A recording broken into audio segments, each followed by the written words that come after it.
Hi, headless body. How's everybody doing out there? It's Thursday, the 15th of December, 2022. Unbelievable. Hope everybody's doing well. I'm actually in a pretty bright mood, actually. I don't know why. Talking to Zoe has that effect on me sometimes. And couple quick things as usual. But we're going to jump into questions pretty fast tonight, I think. So hopefully everybody's having a good time. And here we are. Looks like we're good. We're good live to Twitch and to YouTube. So howdy, howdy.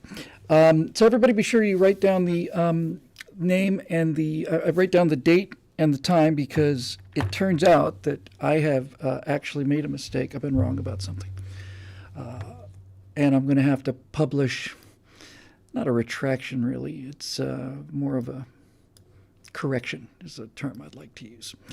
I got, after I did the last firewall on weaponized trust, where I saw a show of a mentalist and immediately deduced the nefarious methods that he used, turns out I deduked wrong. Just plain was wrong. And the reason I know it was wrong, because we have a longtime fan back from the eject days, who not only is a mentalist, he actually, plays one on TV, teaches it, that kind of thing. So, I'll just go over what I got wrong on that.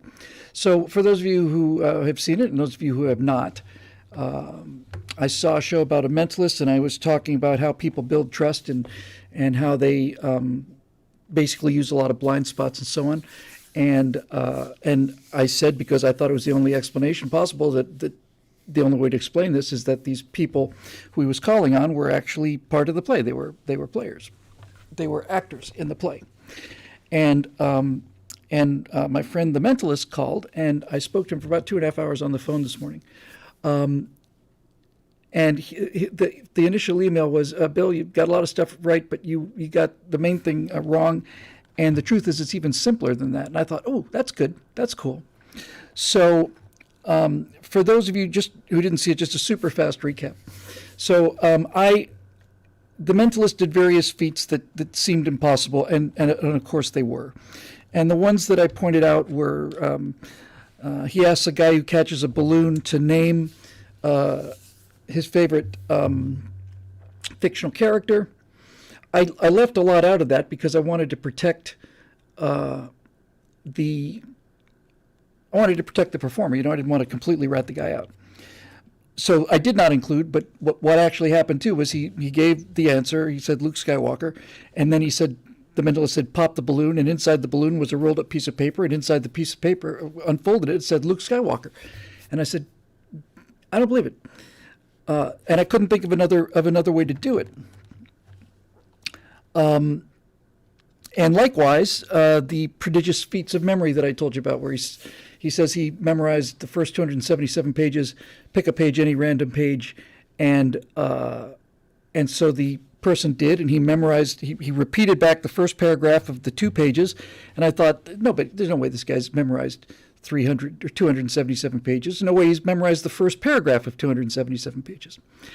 I was wrong about that too.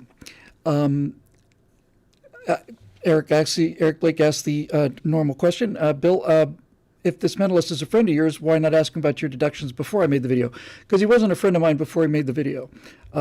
He was just a member and a fan. After that, now I consider him a friend. We talked for 2.5 hours today. It was just a blast. It was really, really fun. Really had a good time. All of the stuff about the married couple being, so just gushing, and I thought that was all part of the performance. Wrong about all of that. Some things I was right about. I was right about how we're prepped to want to believe things from people who look like they should be telling us. I was right about the fact that there are some people who seem so unlikely to be liars that we basically just don't believe them on sight. And a lot of the little incidental things that I mentioned that build trust and so on, I was right about those too. So I will tell you what the mentalist told me in terms of how this guy pulled it off. I had thought, as I said, that the only explanation for this was that everybody who he called on was a plant, a member of the audience. And he said, no, that's not it. I said, well, I'm all ears.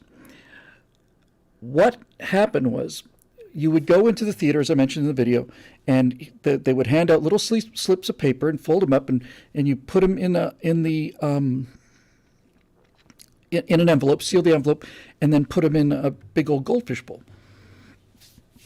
And what happened was he did get a chance to look at that goldfish bowl. Now, before the show, most of the questions, this is the thing I couldn't understand. So I said, so how did he figure out if the guy in the audience wasn't working with him, how did he figure out that it was Luke Skywalker? Because he didn't ask a whole lot of questions. He said he knew it was Luke Skywalker because that's what he wrote on the form when he came in. I said, I got questions like, what's your favorite color, or why do you want to be here? He said, well, that guy got a question saying, who is your favorite fictional character? And he wrote down Luke Skywalker. And so that's the envelope that he picked. That's the guy that he called on. He didn't draw it at random, as I perceived. He knew that the guy in 63D had written down on his piece of paper Luke Skywalker, and in the time it took before that, and everybody filed in, they had written the name Luke Skywalker on all the balloons, put it in all the balloons before they blew him up. So whoever got a balloon, as long as he got a balloon, that part was correct. You know, you knew guy in 63F is the guy who wrote Luke Skywalker on his thing. He's not actually on the team, but that's the guy. So, like I said, a lot of this I got right. When the guy's got a balloon in his hand, he says, okay, stop. Then he pops it. I didn't mention that in the video. And then out comes the role of Luke Skywalker. Oh my God, it's amazing. So I said, but that's, so I'm kind of working it through in my mind. I said, so what he must have done is, he must have did, it's for the sake of the argument, 100-seat theater. So let's say he calls on 7 people. He must have written more specific questions for at least 7 or 8 people, but he couldn't have asked everybody specific questions, because if he asks me, you know, who my favorite fictional character is, and I rank Luke Skywalker, I'm going to be, you know, surprised. The thing that blew the guy's mind who was participating was, how did he get into the balloon? He just looked at all of these things. Now, the thing he did about the memory, this is one of the best things I have ever heard in my life. It took him 3 times to explain it to me. Once I understood it, it was crystal clear. But listen to this. So the guy hands off a book of the collective works of Charles Dickens. It turned out to an actual audience member who wasn't an actor. And he says, okay, here's this book. I've memorized up to page 277. So nothing after that, because I haven't gotten to that yet. And then the mentalist points out, by the way, that was a brilliant observation, Bill. That was a really clever observation. Thank you very much. I feel slightly less of an idiot now. So I said, how did he memorize this? So he told me. So he calls on an actual person, and this could have been anybody, right? This could have genuinely been anybody. Hands them the book that says the complete works of Charles Dickens. Tells this woman to pick a page at random, which she does. It is, in fact, a random page. He says, what's the page number? She says, 261. Then he does the whole, you know, you got to put the show on this thing. He knows the answer immediately. And he reads, sure enough, he reads the chapter from page 261. And any page that she picked, he would have that answer. I said, are you telling me that he memorized 277 first paragraphs? He said, no. He only memorized 10 of them. How does that work? Is he just hoping he lands on one of them? You know what I said before? I said, let me just stop you for 1 second before we go any further. Is this like an attorney, right, that people who are doing this kind of show never ask a question that they don't know the answer to? He said, precisely. We never, ever ask a question we don't already know the answer to. Okay, so how did he get by with memorizing only 10 of these things? Well, what he did was, now stay with me. If the page number ended in 0, he'd memorize 0. He'd memorize the paragraph at 0. If it ended in 1, he'd memorize the 1 for 1, 2 for 2, 3 for 4, 4 for 4. So it's the last digit of the book page. So when she says 277, all he has to do is remember 7. What is the paragraph? What's the number 7 paragraph that I mentioned? And that's easily within memorization range. So he feeds that back, right? And here's the part that just blew my mind. I said, okay, former anonymous friend. Okay, but how does he know that she's going to land on one of those 10 pages? And he said, because he printed a copy of the book that has those same 10 paragraphs as the first paragraph on every single one of the pages of the book. Everybody get that? Now, what would have been tricky is, I don't know how he could have got around this, because he did twice.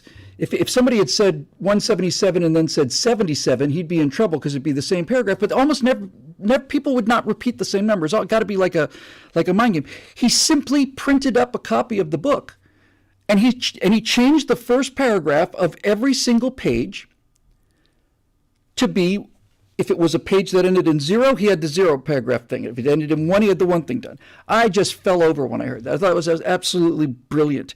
And I said, you know what this reminds me of? This reminds me of a scene in a movie called Tin Men. Have you seen it? He said, yeah, I remember it. It's Richard Dreyfuss said, yeah, it's a movie about guys who sell aluminum siding, and it's kind of like a combination of Glengarry Glen Ross and The Sting, right?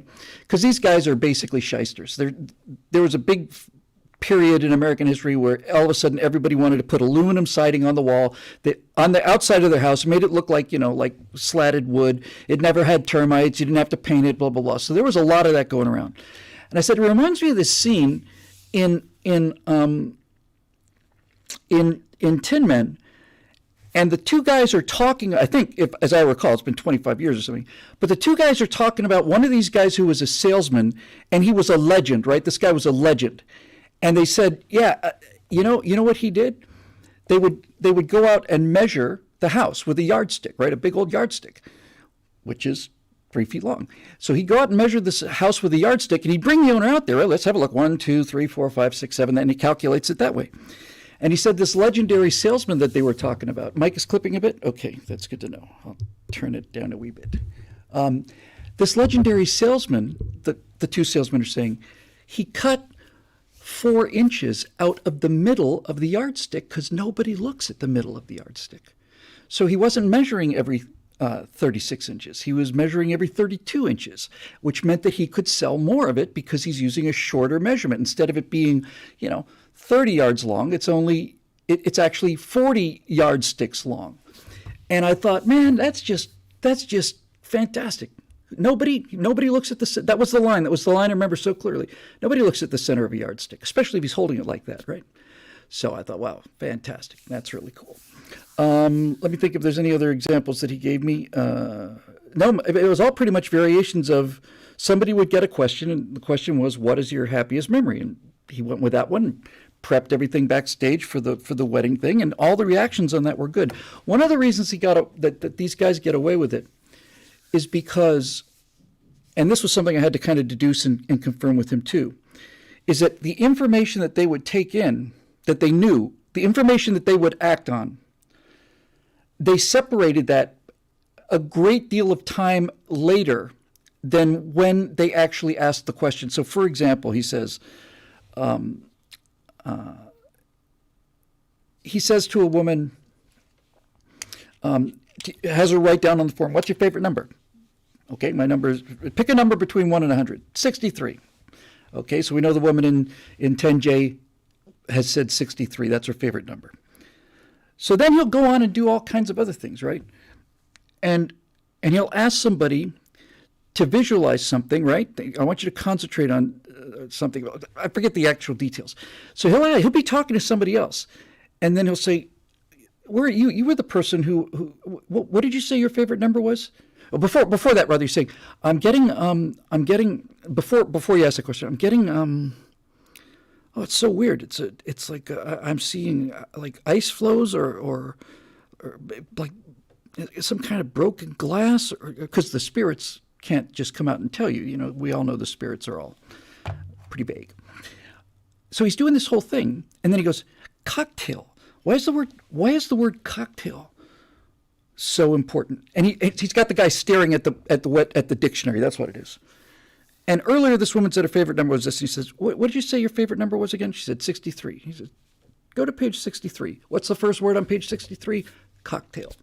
Right? And because he separated those two things by so much time, so told so many other stories in between, that no one puts together the fact that she had said she had already told him what page he was going to go to. It just broke it up. Now this has really got nothing to do with the show, but this is something that I just adore. This is one of the best things I ever heard in my life. So he went in for a palm reading as a professional, right? That's a different kind of a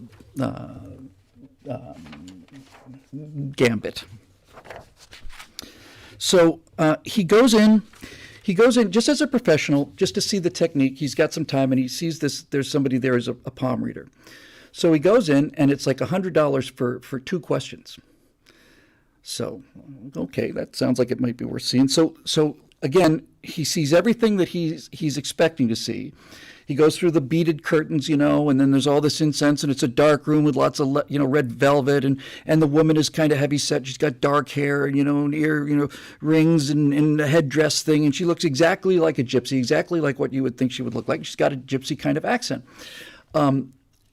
And so she's looking at him, and she says, "Shall we begin?" And he says, $100. That's pretty steep for just 2 questions, isn't it? And she said, "Yes, it is. And that's your first question. Now for your second question." And then he said, "All right, I'm gonna stump her. I'm just pissed off now. I'm gonna put her over a barrel." So he came up with what he thought was the killer question. He didn't say anything like, "Give me my father's name," or anything. He said, "What is my father doing right now?" And the crystal ball lights up, so it goes through the whole thing, right? Blah, blah, blah, blah. And then she says, "Right now, your father is driving a beer truck in St. Louis."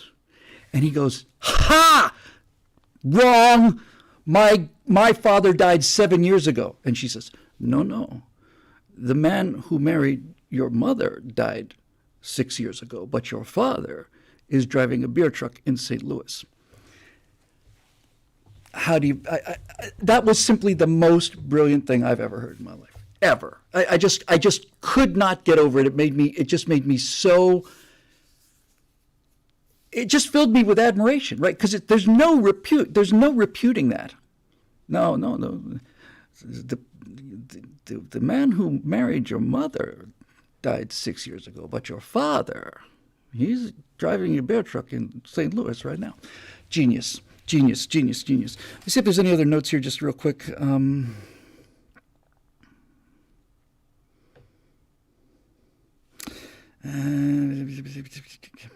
think I got most of it here. I also asked him, I think there's a lot of social manipulation going on, obviously. I said, "So how does that work?"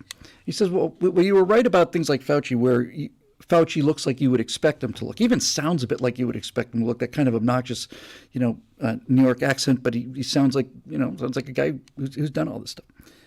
And he said the trick with what guys like Fauci do is he said any good trickster like this knows that the more truth you can put into an answer, the more believable it will become, and the more you tend to overlook whatever inconsistencies. So he would say, if Fauci gets out there and he's got some bit of deception that he wants to employ, he'll come out there and he'll state something that's obviously true. Then he'll state something else sounds complicated that's obviously true. Viruses are smaller than bacteria. They can't be cured with antibiotics. And he'll go through 5 or 6 or 7 of these things that are obviously true. And then the 8th one will just be an assertion. It'll just be an assertion. It'll be delivered in exactly the same tone of voice and everything else. And that's where the hook goes, right? You hear him. You hear any of these guys saying as much truth as they possibly can, and comes a point when you realize, well, obviously the guy's telling the truth because I know all these things are real. But it ain't necessarily so. He also did something that was really kind of interesting, I thought, too. So there is some certainly selection in this. So he could stand up in the front of the room. He could call 5 people up, random people who have nothing to do with the show, is just dead wrong about that.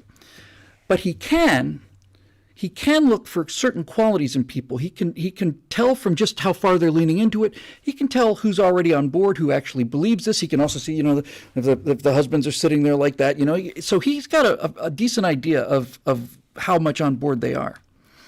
And so what he did was he picked 5 people that just looked fundamentally honest. They just weren't dressing ostentatiously. They just didn't have any, they weren't dyeing their hair. You know what I mean? There was no pretense about them. So he called 5 of them up, right? And then he did something with a bag, right? He hid something in a bag. I don't remember the details of that. But then he turns around and he hands like 5 bags to these people, right? And he says, I'm going to determine which one of you has the object in the bag, okay? So here's what I'm going to do. I'm going to walk down the line. I'm going to stand in front of you. I'm going to look you right in the eye. And then each one of you will say exactly the same thing. You will say, it's not in my bag. Everybody understand? Yep. So he goes down there. It's not in my bag. It's not in my bag. It's not in my bag. It's not in my bag. It's not in my bag. Honest people will always get uncomfortable when they're telling a lie, especially when they're on stage in front of other people. And that's just a poker tell. But he says it's amazing what you can learn from that, how much information, that you can get from that stuff. And I asked him, he did a lot of hand magic, a lot of card tricks. I said, okay, so you got a card trick. Somebody picks a card out of the deck, right? I don't think I'm going to tell that one, actually. I don't need to tell that. It's not got anything to do with the story. So I'll make the corrections and I'll add whatever politic stuff I can. I certainly owe it that way. I don't want to be, wrong about things. And when I am wrong, I correct them. But in a lot of ways, it was more interesting, really, than just the fact that everybody was in on it. Although nobody ever thought of the fact that they were in on it. He said, look, the reason that they're not in on it is because it costs too much. I said, yeah, actually, to be honest with you, that was the one thing I was considering. Not only did it cost too much that night, but he can't use the same cast every night. He's got to mix it up. If somebody comes back and sees it 3 nights later and it's the same guy with the same thing, that's not going to work. And I'm thinking in my head, well, maybe they can kind of rotate the cast. Maybe they use 10 people a night. Maybe they got like 40 people and stuff. He said, you don't need it. It's just simpler than that. One more example I remember. He would say, all right, one trick I used to do when I would have like a regular meeting or something like that, I'd be one place and I'd be coming back in a relatively short time. He said I would be able to predict the headlines, right? I will write down the prediction now in an envelope, right? And we'll seal it. I'll write 3 predictions in, right? On different colored paper, and I'll put them in this envelope, seal it, and then I'm going to give it to you, sir. And you are going to hold this envelope for the next week until I come back. Okay? And I will predict the headline of that day when we come back and do this in a week. I said, okay, you got me. How the hell did you do that? He said, well, first thing I do is I check the news for that day. When he's doing the act, he says, okay, sir, let's unseal the envelope. I'm not looking at the answers just yet, but I do sense already, I'm clearly sensing that the correct answer is on the blue piece of paper. So he takes this thing, and then he turns it upside down and starts shaking it, right? And the yellow piece of paper falls out, and the pink piece of paper falls out, and then he sleight of hand put the blue piece of paper down because the actual blue piece of paper is glued to the inside of the envelope. So he does the switch right at the last second. Just at that last instant, he does it. And he wrote the headline on the blue piece of paper 20 minutes before the show started. And the guy had held on to an envelope that probably didn't have anything written on it. But the provenance of that envelope, he could have sunk it into concrete, dumped it to the bottom of the ocean, whatever he wanted to do to make sure that the guy couldn't see it. But that wasn't relevant. He made the change. The one thing I learned is that these guys have a very busy pregame show, very busy, that virtually everything that they're able to do, they have to do in the time it takes for people to come into the theater and sit down and the show's starting. So that's when you have to prep the balloons. That's when you have to write the headline prediction. And in that particular case, he said it just happened to be the day of the Lockerbie explosion, when the terrorists blew up that Pan Am flight over Scotland. And so he can't just say, oh, I've opened the headline and read what it says, sir. It says Lockerbie, air explosion over Lockerbie. No, he had to write something. He puts the blue piece, stuns the switch. He says, sir, would you read this to the audience? And the guy's looking at it and he says, I see fire. I see pieces of broken metal. I sense an overwhelming sense of grief and fear and anger. And I get a Northern European setting, makes it vague enough about so that you don't just go, but certainly puts enough in there for you to go, my God, the guy predicted the Lockerbie bombing. So anyway, that's that. Alrighty then. Let's go to the questiones, shall we? Yes, let's shall. We're going to do BillWhittle.com first because rank hath its privileges. And then we will go to Facebook if we get through these, and I'm hoping we will. So let's see what we got here.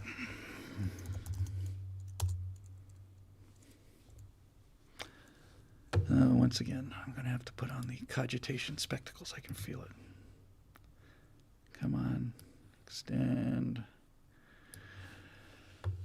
Okay. Log in. I know I should.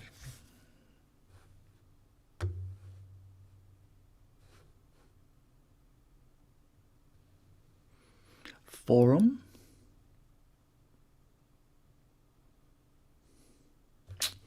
Stratosphere Lounge questions and more. Oh, and by the way, I didn't say this in the beginning. I really am sorry. I missed last week's Stratosphere Lounge and I missed Monday's Stratosphere Studio. I've just been crazy on getting these scripts done, and that was one other thing I did want to talk about. So before I get to these questions, I'll just go over that super fast. I saw the rough cut of the first episode of the Cold War that we shot 5-6 weeks ago, and it's unbelievable. It's just crazy, unbelievable. I mean, it's just beautifully edited. The stuff they put in is beautiful. All of it. It was just fantastic. So that was wonderful. And then the other thing I did since the last show is I spoke to the design team that's going to be doing the set for the Empire of Terror series, the thing about the Soviet secret police. And that thing is going to be off the hook. They're going to have a video wall behind me. I'm not going to cheat on it what it was, but I will tell you that I saw the proposal that these guys submitted, and the proposal was great. And I said, we can do a lot with this. But when we started, I had a pretty clear idea of what I wanted to do, although I didn't in the beginning because, frankly, I just didn't know if it was possible. But when they sent in their proposal, I just ran with it. And that thing is going to be mind-boggling. Really, really something. Okay, so here we go. Back to the questiones. I told that story 3 times. I didn't tell the story about the set, I don't think, because that only happened a couple days ago. Anyway, here we go.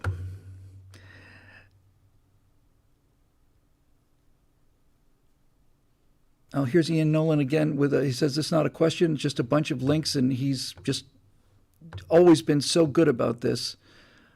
So I'm just going to make a note of that, and I will come back to that because, that's something we really need to take care of here. All right, so we go to the next one, which is Chris Taylor. I think when Ms. Dark and foreigners like Jordan Peterson describe conservative authoritarianism, that idea makes sense to them considering foreign or historical political philosophies. People often forget how weird and revolutionary America is to base its political system on all men are created equal and endowed by their creator with certain unalienable rights, that to secure these rights, governments are instituted among men deriving their just powers from the consent of the governed. When all other political systems, all the way back to when the Israelites begged God for a king, are based on some appeal to authority above the individual that is supposed to manage and corral individuals for that authority's benefit. Certainly someone who wanted to conserve the monarchy, Islam, the caste system, the party, etc., could easily be authoritarian in a way that doesn't make sense in our case. It must be very natural for anyone not steeped in our anomalous philosophy to think, you really can't mean that. What's your real angle? I'll ask the more universal question that perhaps Ms. Dark should, if I should just let you guys have the show. Can you compare and contrast what K-selected authoritarian would look like versus R-selected authoritarianism? That's a long one. What traits and skills and selectedness would an authoritarian leadership need to rise above and stay on top of each type of society?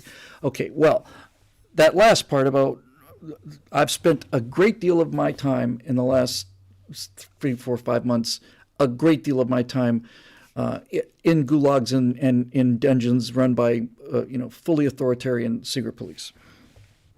So this is a mechanism that I have studied. I knew pretty well before I studied this thing, but I think I could certainly get a bachelor's or a master's degree in it. I might be able to write a PhD thesis on it by now. So first to the first part of the question. Yes, this left and right division is an import. Left and right was the division in European Parliament, and neither one of those sides were what we are. So when you hear like, okay, so the communists, the left-wingers, the communists are fighting the Nazis, the right-wingers, it's like, that may be true in Europe, but it's it's certainly not here. We're being lazy by allowing them to say right wing, but right wing means conservative here. But it sure as hell doesn't mean Nazi. In fact, it's the antithesis of Nazism. So that's essentially the point that Chris is making here, and he's absolutely right. If probably a better term is radical and reactionary, but even then, there is no definition of conservative that matches anything like the Nazi Party or the Communist Party. However, there's a great deal about progressivism that does, including things like a strong, powerful, centralized state, the subjugation of the individual to the many, the collectivist idea that common welfare is more important than individual welfare, the belief in free healthcare, socialized healthcare, prepaid healthcare, all of those things. Those are things that the Democrats believed in, the communists believed in, and the Nazis believed in. Chris's point is very well taken. I mean, it's really the point. And the point is that there is nothing like American conservatism anywhere in the world. It's completely unique. And it is changing into, because of a tremendous amount of effort and rather poor responsibility on our side, and that actually just realized the play on that word, right? The responsibility was what I meant to say, but it is also the responsibility. Words mean the same thing. So there's nothing like American conservatism. And when you want to deal with these people who say, well, the left-wingers are this, but the right-wingers are the Nazis, and you can just tee them up, right? You can say, okay, let's make a checklist. Centralized government, powerful centralized government. Communists, yes. Nazis, yes. Democrats, yes. Conservatives, or Republicans, no. Gun ownership. Communists, no. Nazis, no. Democrats, no. Conservatives, yes. And you can go all the way down the list with all of these things, and that's actually a very compelling argument, because you could do 8 or 9 of them without even putting too much effort into it. And you can just go down the list and say Nazi, communist, Nazi, Democrat, all in step, and not only are the Republicans or conservatives not in step, they are antithetical to whatever answers those 3 parties put up there. But it's a hard thing to explain. We have a super chat from Patriot in the Dark who says, will you describe video DVDs so us blind guys can get the full experience?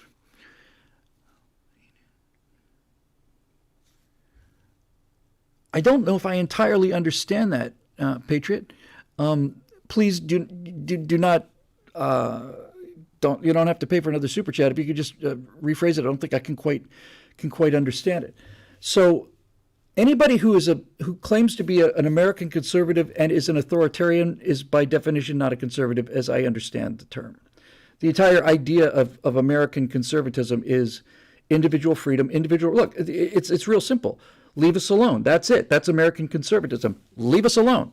And we want to leave you alone. We have no desire to tell you what to do. So that's basically it.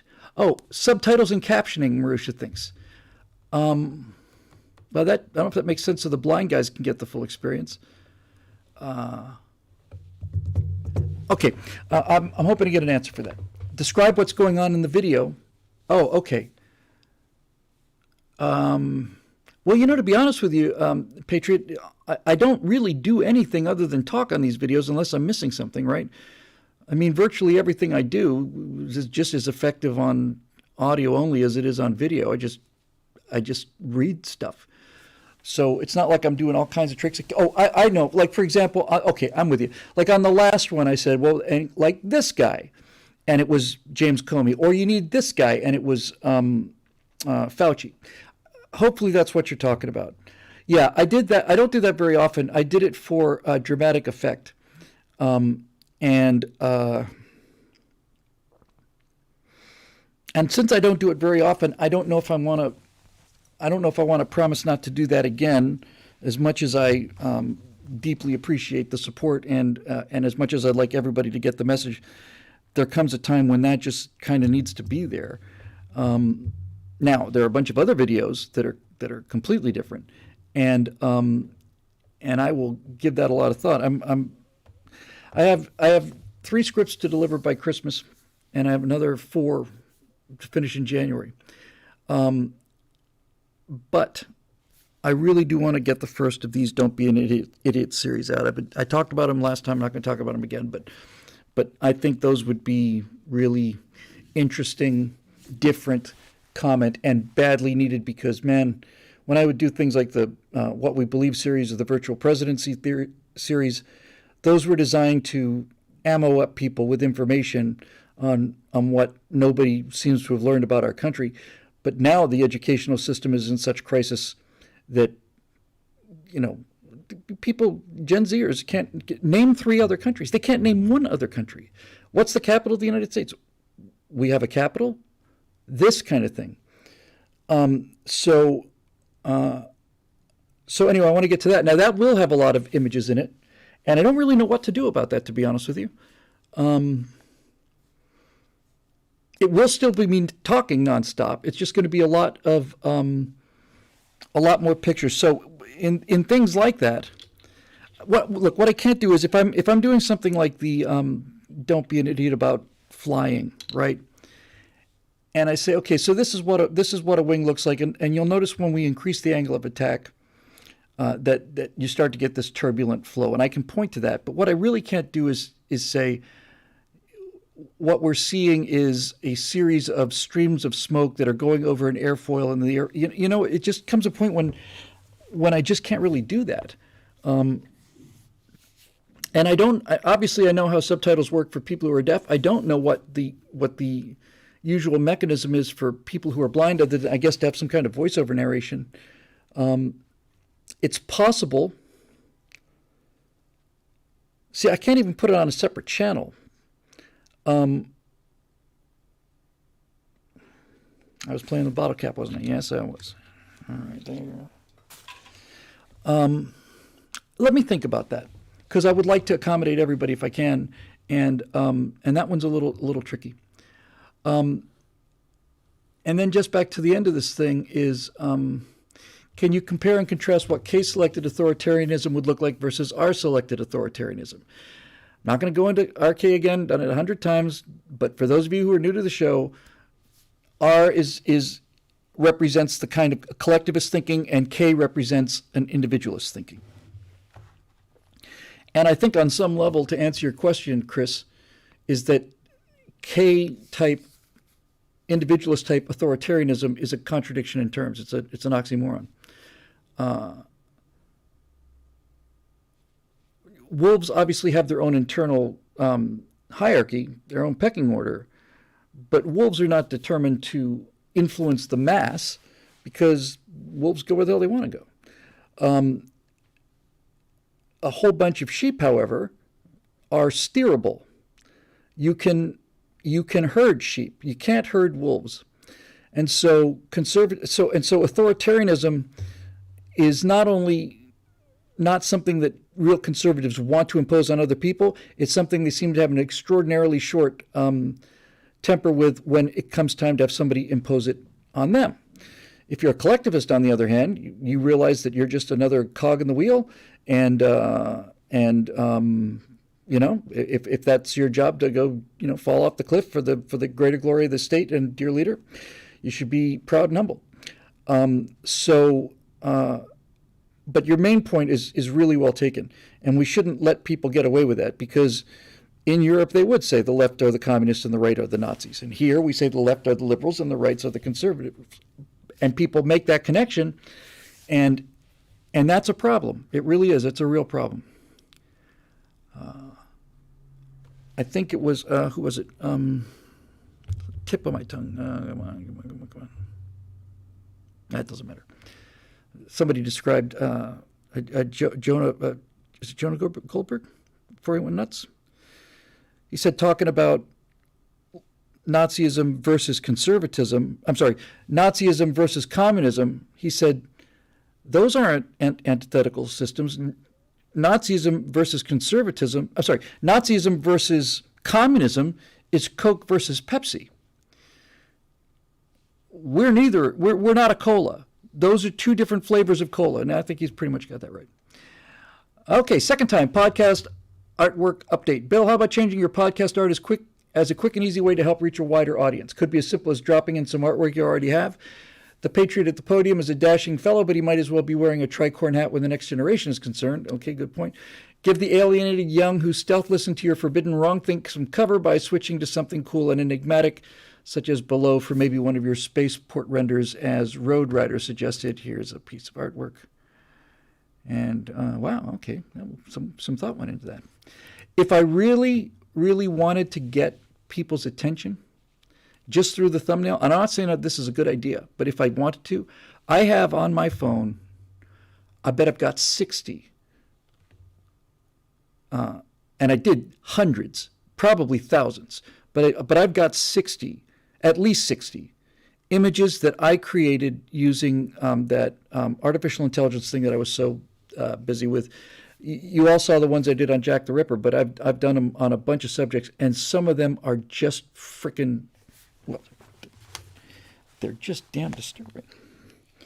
And I tried to do something noble, but as I've said before, since this is genuinely, it's not so much even an artificial intelligence as it's an alien intelligence, even if you try to go for something mom and apple pie, it's going to do things in a way that are so unsettling that it's almost impossible to get something that feels good out of AI images. But things that feel creepy and weird, just need a bucket to haul those things off in. I'll just pick one or two just to show you. Where are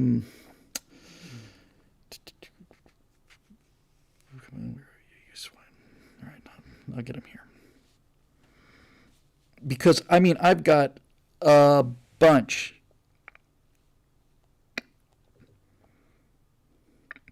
I did a whole Cthulhu kind of series, you know. I was trying to get that sense of, you know, Cthulhu.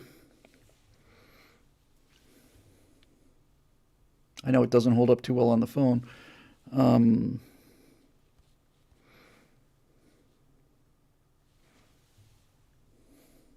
That kind of thing. But the ones that are really, really, really spooky are the ones that just look pretty real. Like, for example, man, these things are disturbing. Man, these things are disturbing. All right, I'll just give you a bunch of them.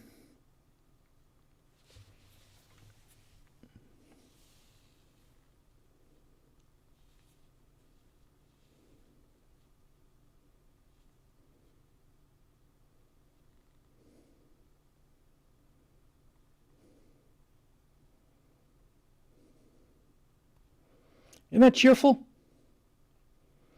And there are people who want this to rule our lives. Yeah, give them control over everything. What could possibly go wrong? My favorite one was the one guy looked like it was made out of wood.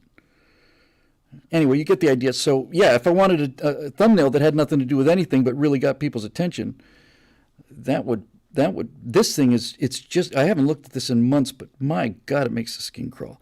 When I was trying to do something kind of noble, you know, the best I could come up with was something like this. It's a knight. But it's still, that's probably the least unsettling of them. Yeah, and I think we're back into... Yeah. I did actually use one of these. I used the Mickey Mouse one for a thing we did on Disney. But other than that, it is it's fun. Now, by the way, this is just a phone app. I've heard I haven't used it, but there's something online that's considerably more sophisticated, and people are getting amazing results out of that. So I will take a look at that in my vast amount of free time. But thanks for the suggestion, Troy Stevens. That's a great idea. I will work in a lot of things to kind of get things revamped here, and this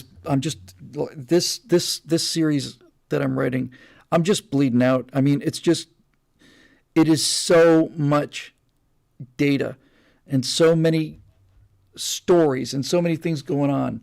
So it's killing me, but I'm happy with what I'm getting. So I guess that's the main thing. I think it's going to be a monster. I think it's going to be a really good series.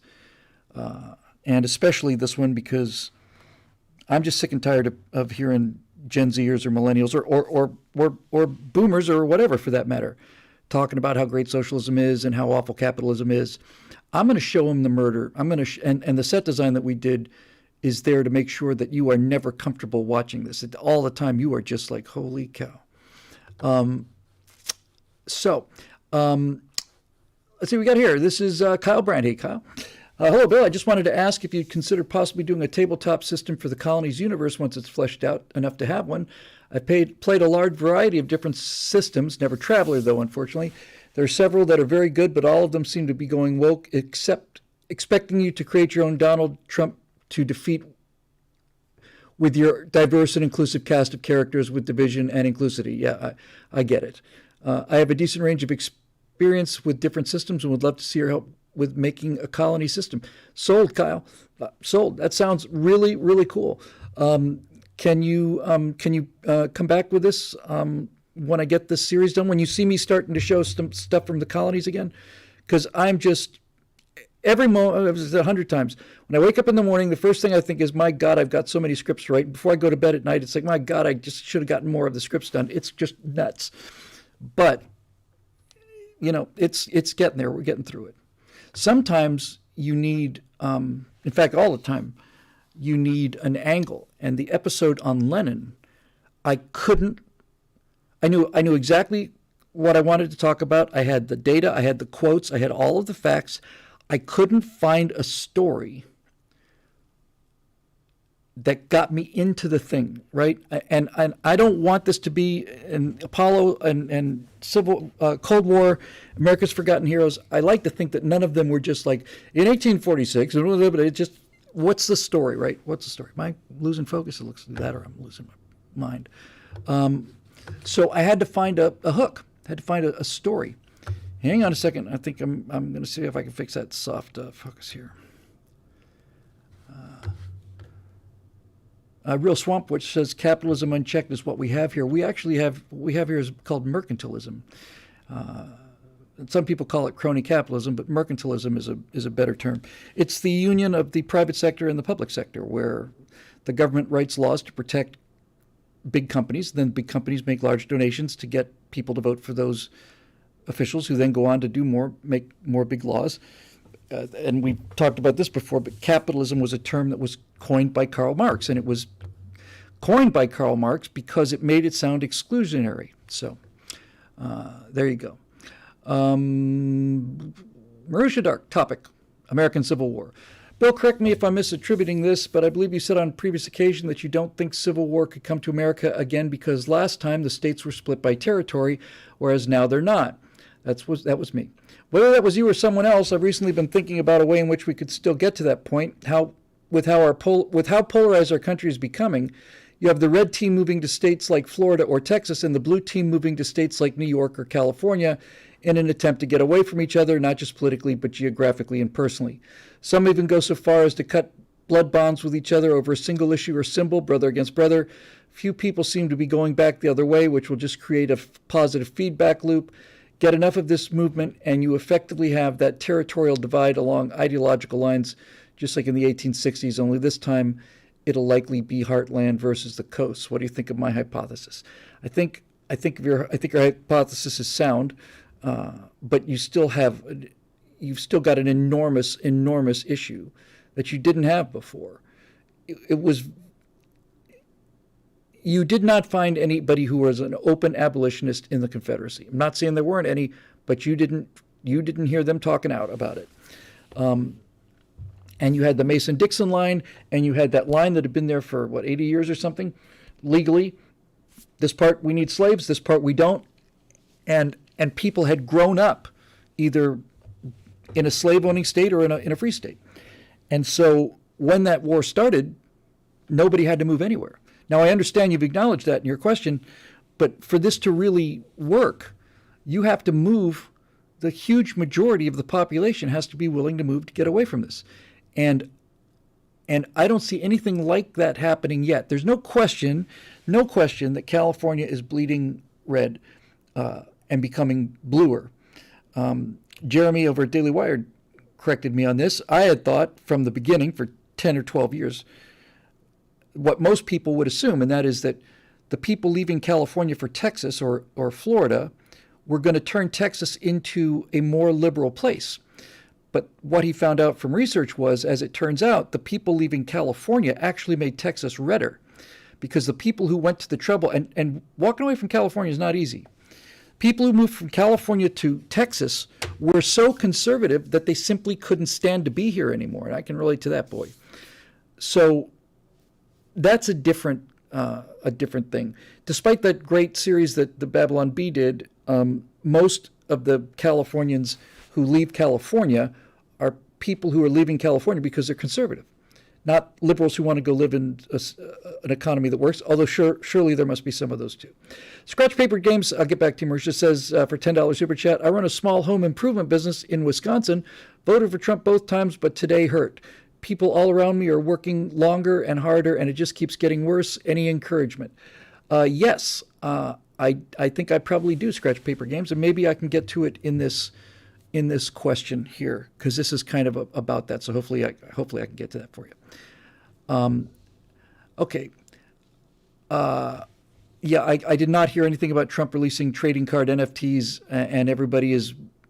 I saw it in the comment section, and people said, I can't believe Trump did what he did. I had no idea what he did. I haven't seen the news at all today. But NFTs it's kind of like promoting cryptocurrency, you know. It's way behind the times, and it's just inappropriate, I think. Anyway, so to the question. Getting people to move,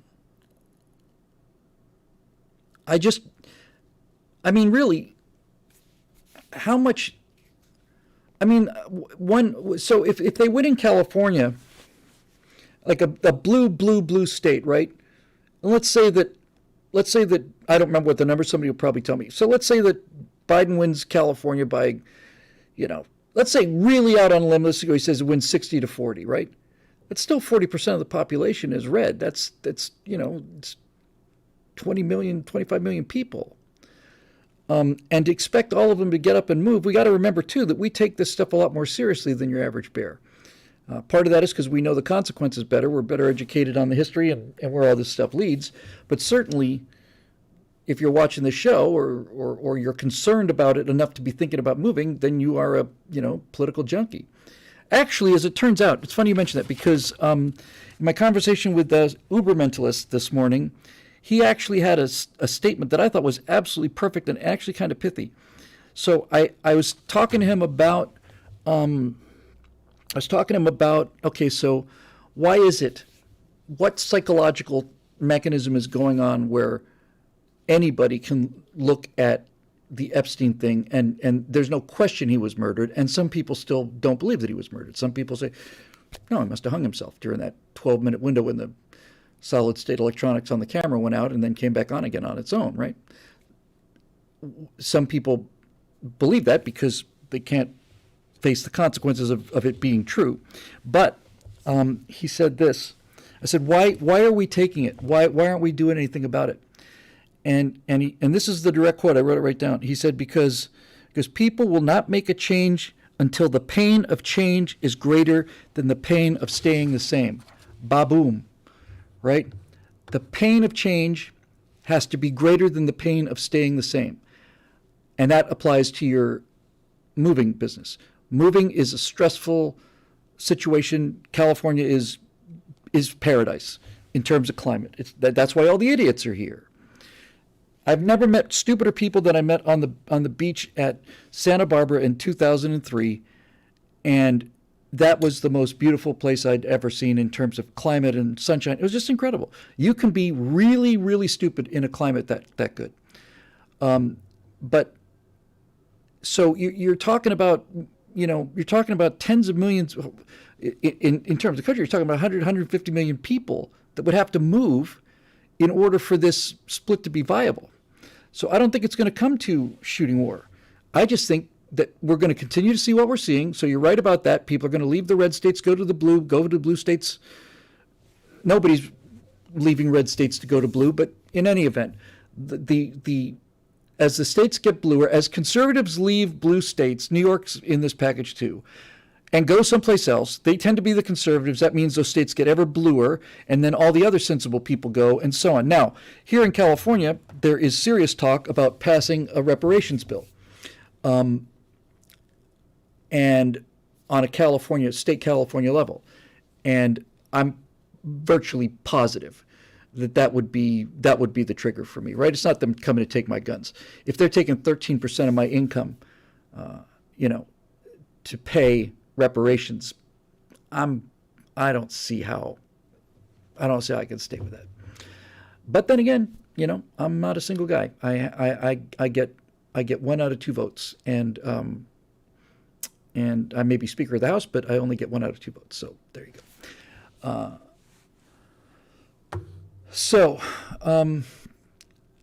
Now we just it was Scratch Paper Games was saying, give me some optimism. I've been thinking about the next firewall that I want to do, and I've been thinking about this topic quite a bit.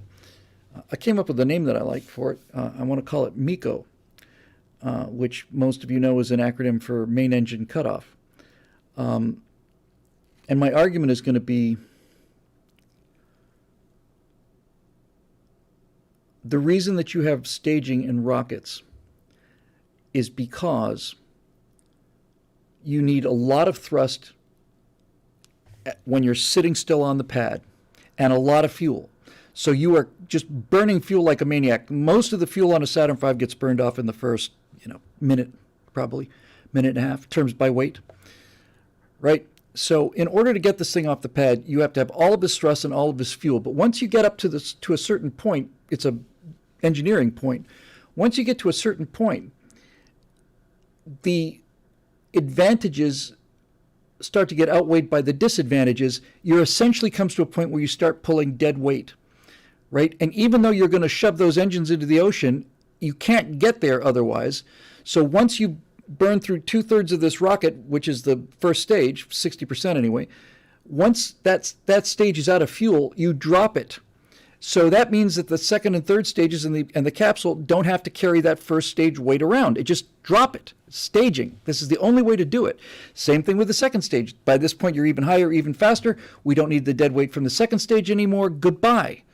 Third stage I'm talking about the Saturn V.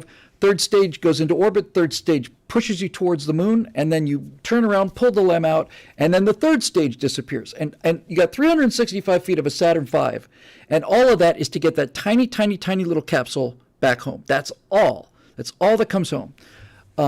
So this is what my thing's about to be about. Now, I'm going to get right back to this, but we have a super chat from Tuesday Scavenger, and I'm determined not to miss these if we can help it. I've been a longtime fan since college. Wow, thank you. Are you reading any of Stephen Kotkin's books to form a material on socialism? Level of detail, i.e. Stalin's own margins notes, really bring the pettiness of Soviet evil to life. I have not read Stephen Kotkin's book, but I have read just about everything else. Stalin liked to make notes in books, and some of this stuff is just... All of the communists were grown children, and the original group didn't have 2 or 3 years of even primary school education. So anyway, yes, I'll see if I can look into it, but be honest with you, Tuesday, I'm already over-researched this thing. I've got too much information, and it's getting to the point where, or if I read anything else, it's just going to slow me down more. A number of people are saying, when I was talking about staging, that Elon Musk changed the game when he recovered the rocket booster. He did. He completely changed the game, totally changed the game. Now when I saw Ares, when I saw Artemis go off, it's like, oh, there go 4 engines that were reusable. We're just going to chuck them in the ocean now, I guess. Just ridiculous. So how does this work politically, right? And how does this do anything to maybe make you feel some hope? So I'm going to take that analogy of staging and I want to apply it to society, specifically to American society. So the command module on the top is the idea, right? On the command module on the top with an escape tower, that's where this whole idea of individualism, Constitution, Republic, this ideal image of America, that's in the capsule on the very top of this rocket.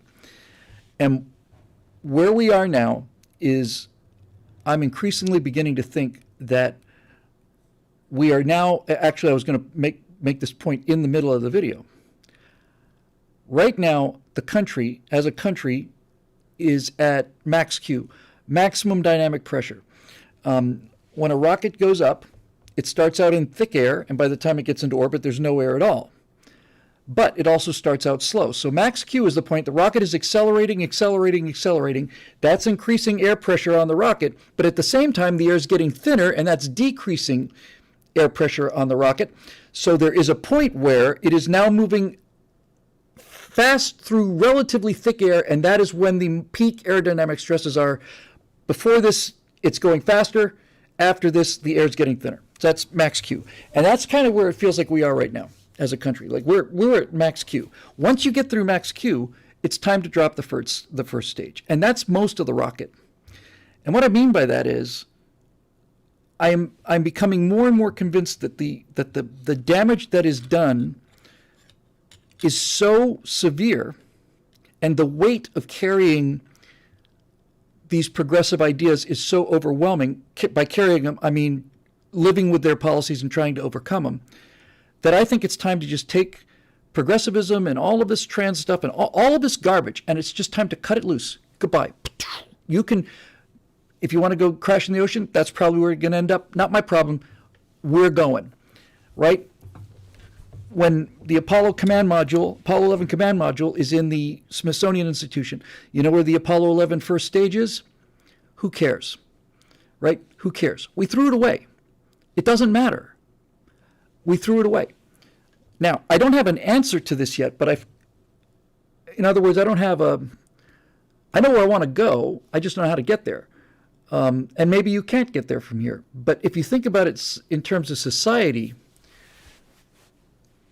we've got all of this dead weight. These are people that don't work, don't want to work. They are astonishingly ignorant. They're astonishingly servile, complacent, complicit. And if we try to save them, if we put our efforts into trying to change their minds, I suspect we're going to find ourselves in that situation where we're trying to do single stage to orbit and there's just not enough power and we go down into the ocean with it. I am really starting to think now that it's time to, it's not cut our losses. And I don't want anything bad to happen to people. It's just like, I'm tired of arguing with them, and I'm tired of dealing with dishonest people. I'm tired of having to pay all of this taxes. I'm tired of all these regulations. I think it's time for the people who get the message to drop that first stage and just go off on their own. Now, the question is, how do you do that? Right? How do you do that? Comes back to Marusha's question.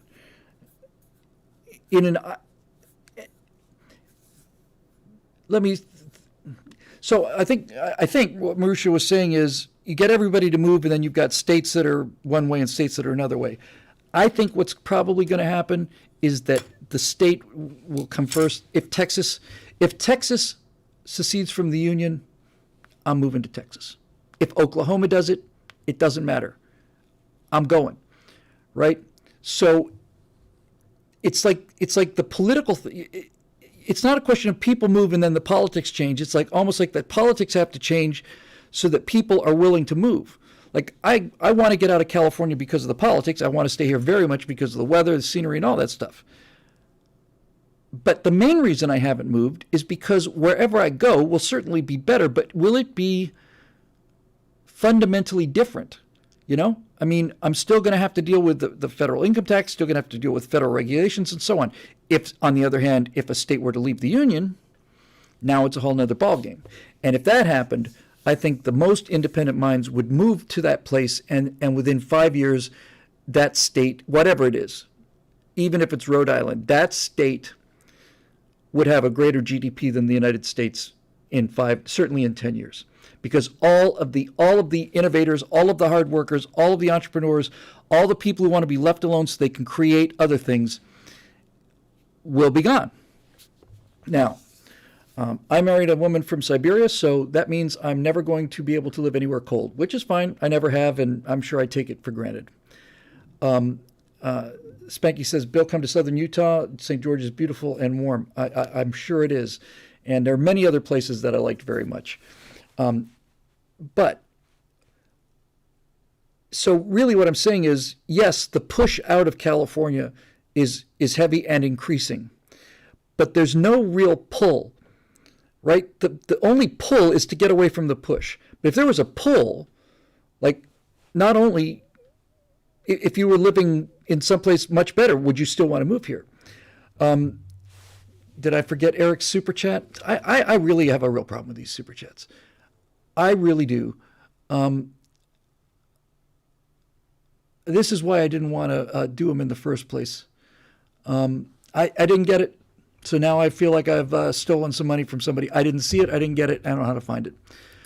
G.K. Masterson says states can't leave the Union. The Civil War settled that. However, they can be invited to leave.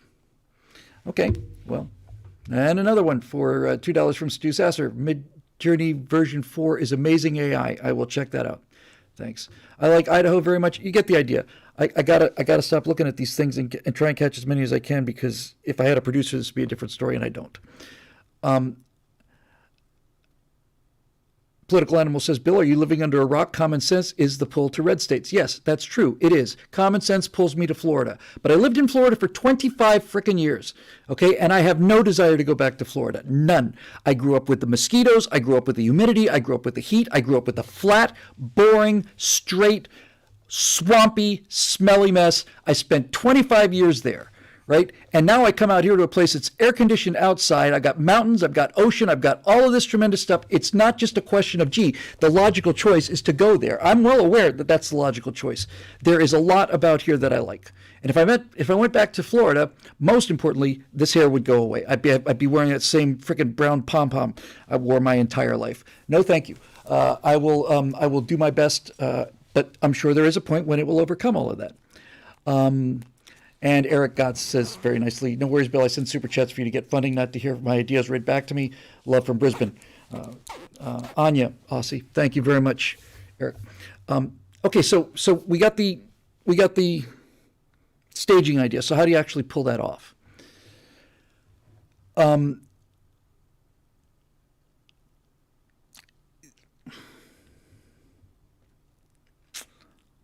Rob Ross for a super chat says, Eric said the West isn't a place, it's a people with a culture.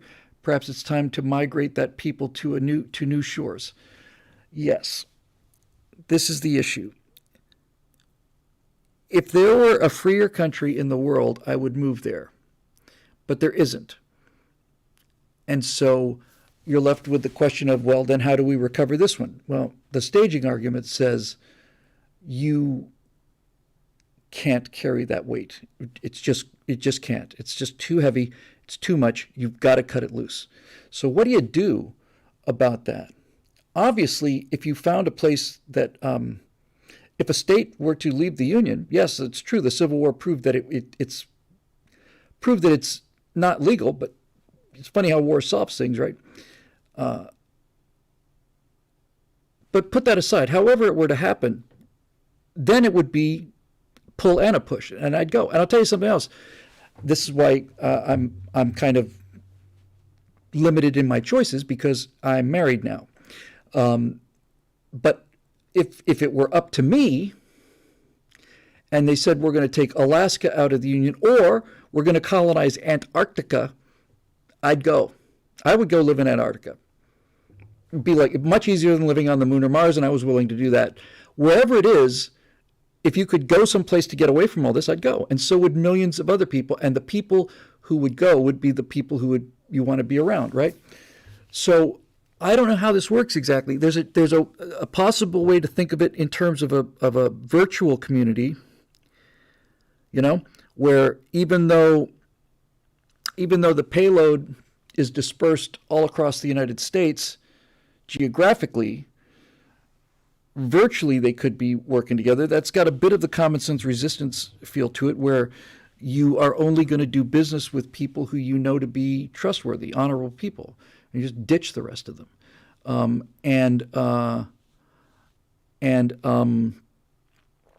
don't know. I don't know. But I do feel strongly that I cannot see a way to argue our way back to sanity, right? That's what I just don't see how that happens. How the damage is so deep, and in many cases, especially with the educational system and the IQ drop, that is irreparable.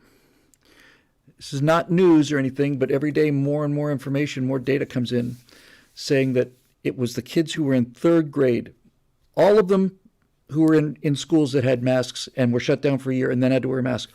All of them took a big development hit, but the third graders, because it's that particular time in their life, are just really, really, really going to suffer for the rest of their lives, right? They're like 15 IQ points down, and all of their social bonding skills that happen at that age have been taken away from them because of somebody's theory, because of the theory of the guy who had an awful lot to do with creating this freaking disease. At the very least, he was on very good personal terms with the people who released it. There's no question about that, right? He knocks on the door. Fauci knocks on the door in the Wuhan weight loss clinic. If he knocks on the door in the Wuhan virology lab, they're going to let him in, and he's going to know where to go, and they're going to know who he is. So these people are clearly willing to do whatever it takes, and that's their big advantage, is their ruthlessness, and not just ruthlessness. This is talking about a lot of people have compared Stalin to Lenin. I see that quite a lot, but I just don't think that's good. I think you need to compare. I'm sorry. A lot of people have compared Stalin to Hitler. That comparison is made a lot. I think the comparison is to make between Lenin and Hitler. Let me see. Monk in Training says, hi, Bill, big fan. I know I showed up late, but are we talking about the Saturn V as a metaphor for national divorce? Yes, that's exactly right. I'm calling it staging, Monk. I'm saying that basically the country has become, so much of the country, I don't think it's most of it, I really don't, but so much of the country is irreparably brainwashed and damaged that to spend the effort to try and turn them around is ultimately a failing proposition. It's time to cut the first stage off. Dump the dead weight. I don't want anything bad to happen to the dead weight, but it's not my problem anymore. I'm not going down with them. That's what I'm trying to say, right? And all of this stuff with the Saturn V, all of that stuff got thrown away just to get that command module back on the ground in one piece. Everything else is expendable. So it's a thought, and it bears some serious thinking and especially a lot of brainstorming. So I don't have the answer to that. But I do know that if some place were to basically say, hey, look, we believe in absolute freedom here, and we have sovereign identity, and you can come here and not pay any federal taxes, and everything you believe in as an American is our law here. So there you go. Okay, here's another one. On a related note to arrested child social development, a few meta studies just came out that shows a high correlation between autism and gender dysphoria. Yes, obviously. And this gender dysphoria thing is being created because impressionable children want attention. This generation, especially, the new generation. I talked about this today with Zoe. I talked about the difference between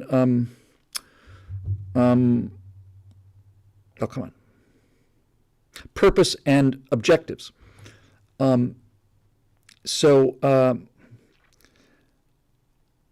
I can't keep track of these things. I just can't do this anymore with these super chats. I just can't. I can't let them go by, and I can't keep jumping off of. I just can't do it. You're people in internal exile, Amerikaners, if you will. Your country has been conquered and colonized, not trying to be mean. My country has been too. The progressive Borg have invaded and won.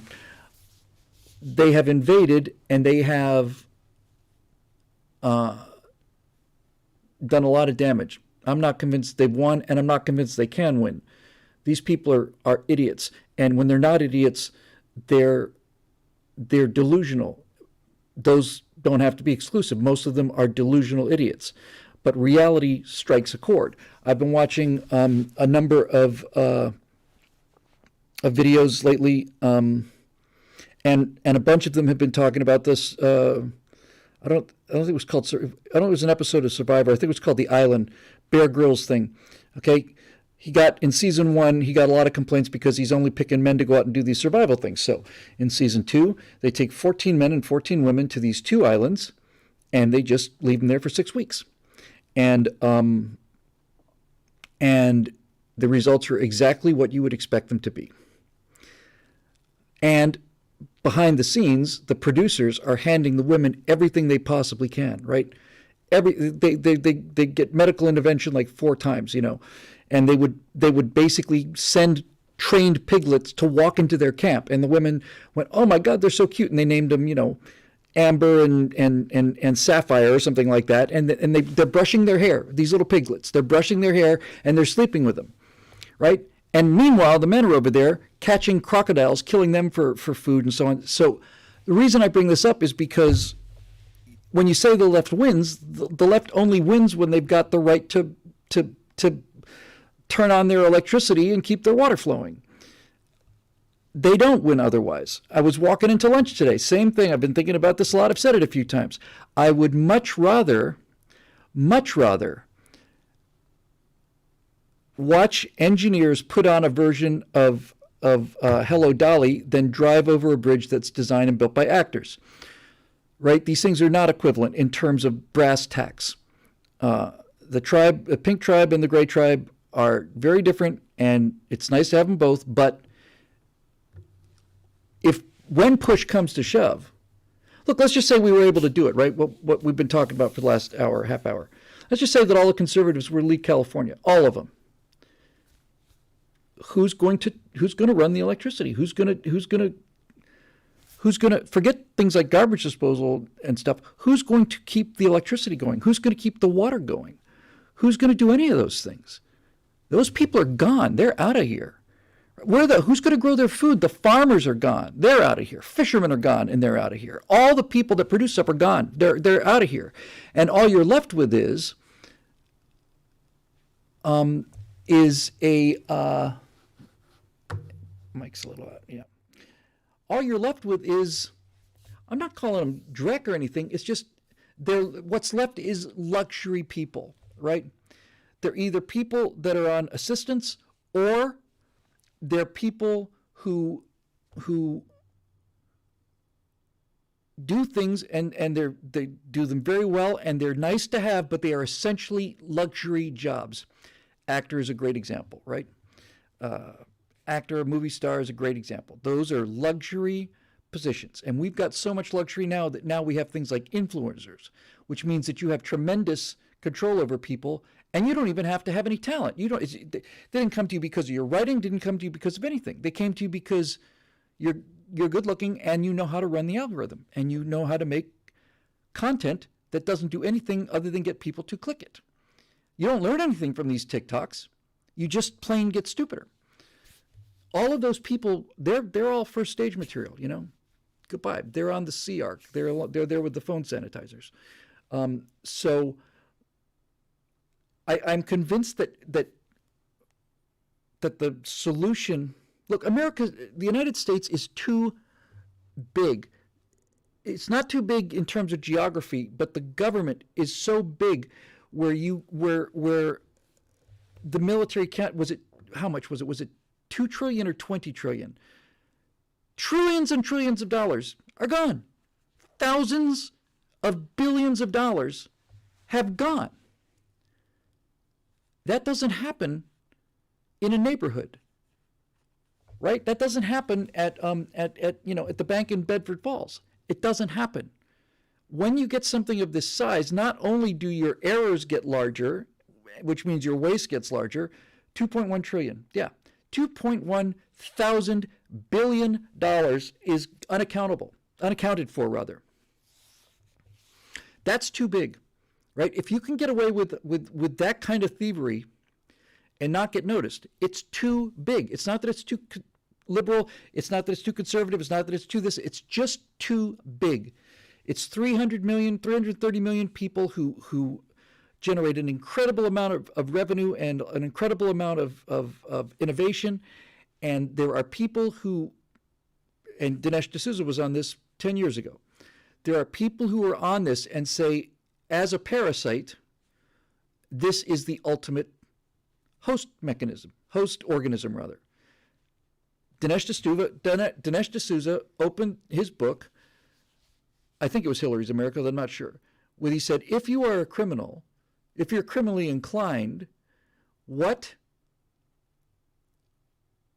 is the most, if you're in the business of stealing things, what is the most valuable thing in the world? If you're going to steal something, you might as well go for the most valuable thing in the world. What is the most valuable thing in the world?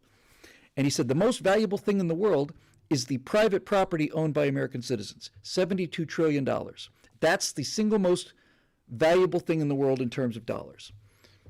So that's exactly what they're working on. Why do you think that Klaus Schwab says nobody will own anything and everybody will be happy? They'll give us our little food pellets and our algae cakes and our insects to eat, and they'll keep the Netflix coming, and we'll get state-sponsored vacations just like in the USSR, and we'll take crummy buses or crummy ships to crummy places with millions of other people, and we'll get down on our knees and thank them. And that is not how I want to live. In the comment section on both sides, we're getting everybody saying, I want to live in Galt's Gulch. I do too. That's the entire theory behind the staging concept, right? We want to separate ourselves out. And by the way, the reason we want to separate ourselves out is because we're descended from people who separated themselves out. My family was coal miners and mill workers in northern England, and my grandfather said, I think that's enough. We're going someplace. We're going to go to this place that everybody's talking about. Well, you're going to leave your house. You're going to leave all your family, your relatives. Yep, we're just going to do it.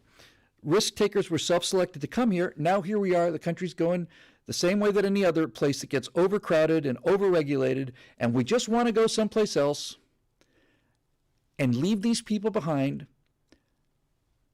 And if we had a place to go to, we could pull this off, and we'd get another 50 to 100 years out of it. At that point, then they would continue to come and suck off the success and the prosperity, the security, the safety, the friendliness, all this stuff that conservatives generate.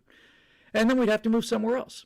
It's like you're constantly on the run to be left alone, right? That's all you want. You just want to be left alone. And to qualify that, yes, left alone, I understand that there is some money necessary for a government. Somebody asked me a question once, what's the ideal tax rate? I thought, that's a good question. Federal tax, income tax, what's the ideal tax rate? I said, I don't know if it needs to be an income tax, but that's a good question. What is the number that you need, in an abstract sense? And the only thing I could think of was, you need to raise enough money so that the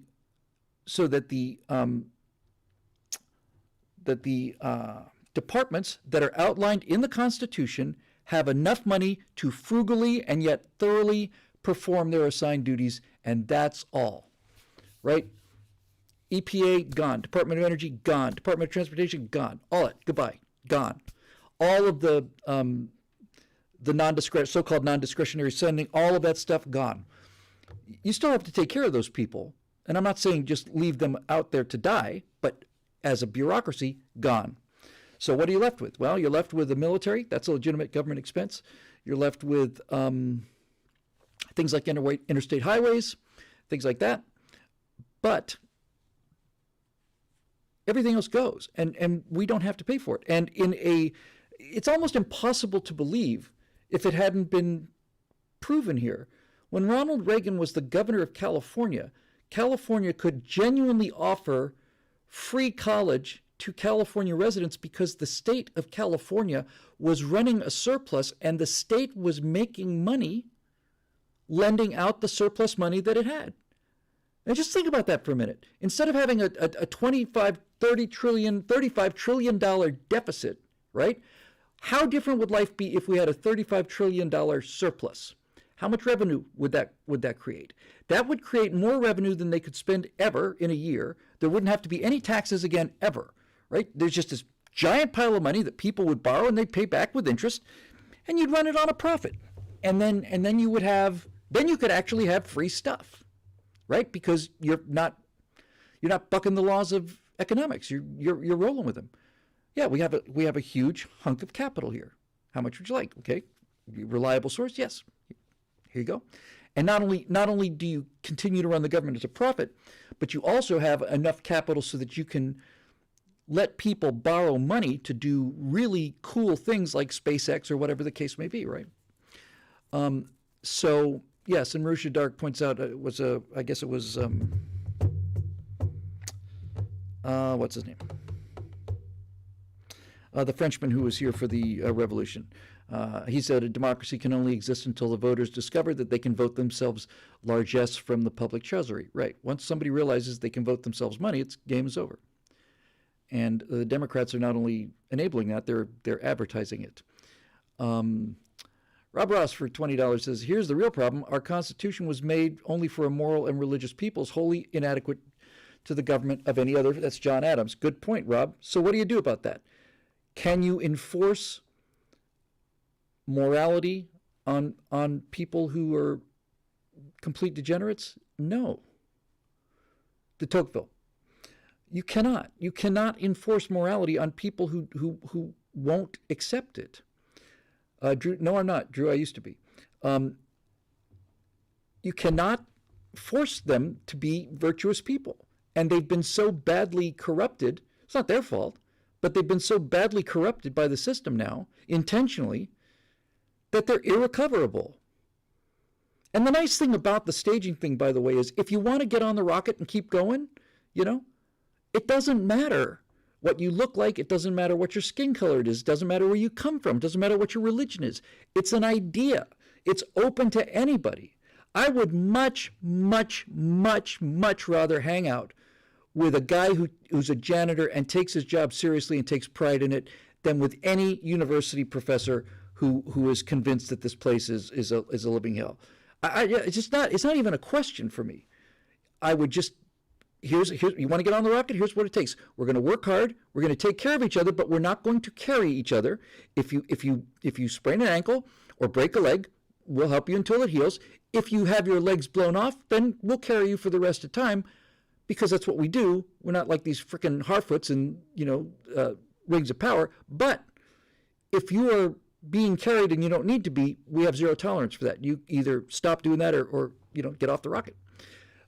So all of this to say that it's a philosophy, and the execution of this I don't know how to do. I do know that there are at least tens of millions of Americans who are on the rocket, right? Tens of millions, probably 100 million, and conceivably 200 million.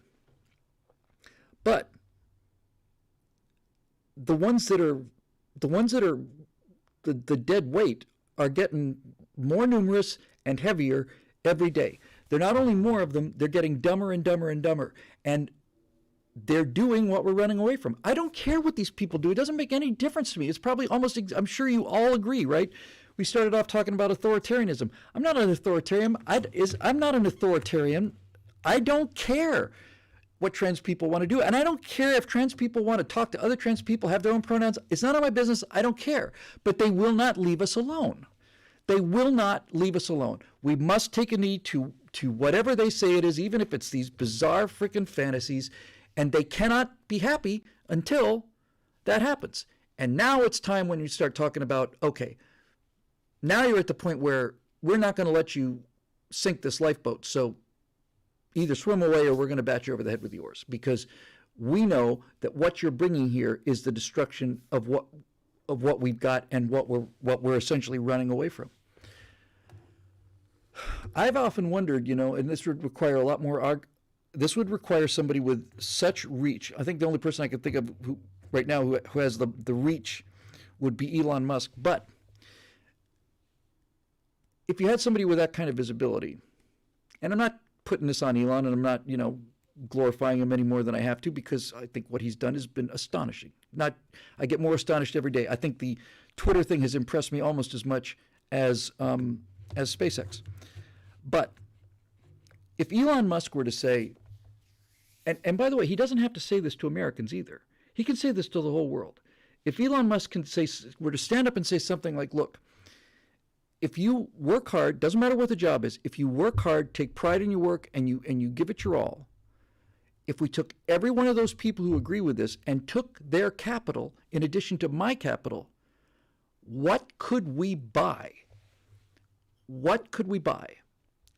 And when I say buy, I don't mean lease, and I don't mean be a colony of like Jonestown. I mean, what could you actually buy that would be sovereign as a nation? Right? What could you buy? I bet you could buy something. I bet you could buy something, and then you get into all kinds of stuff that's kind of fun.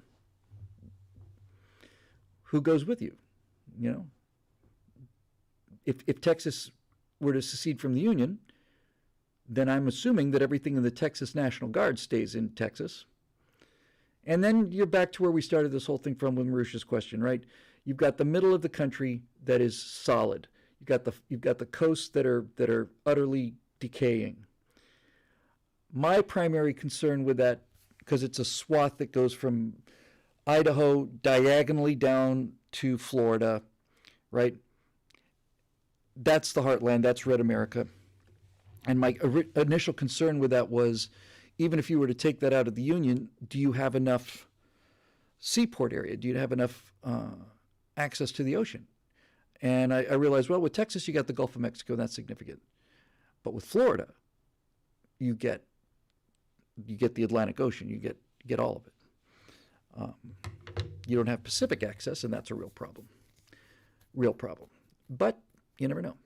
And I remember being so disappointed because somebody had told me that not too long ago, Texas stopped the procedure where every time they would call the legislature, new legislature, it was required that the first topic of discussion was whether or not to stay in the Union. I don't know the details of this, but I've heard that that's true.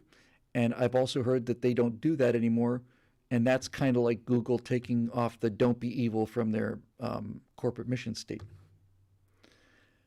All right. Well, not only are we not going to get to Facebook, I'm about running out of voice here. Let me see what we got. I'm Mama. I'm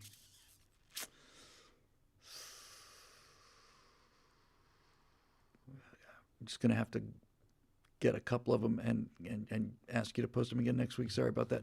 How about if I do two more here, okay? Because then I'm kind of done. Cody Fett, Bill asking this question. Have you heard what's happened to Twitter in other countries? I have not. If you haven't, the mass firing of nearly every overseas employee has left the trending pages on the global stage and in specific countries bereft of political topics. As an example, in Japan, the second biggest Twitter user base, had a trending page full of the most politically charged and divisive topics you can imagine, but the instant that the Twitter offices were cleared out, all those topics disappeared and were replaced by inoffensive pop culture topics that one might have discussed around the proverbial water cooler 20 years ago. There was also a lot of secondary stuff, like a feminist journalist complaining that she couldn't update the rending tag anymore. If you want to look into it, blah, blah, blah. But that's interesting. This raises another serious question that needs addressing. Are political actors like us living in a false reality created by social media companies to sell clicks? Also an excellent point.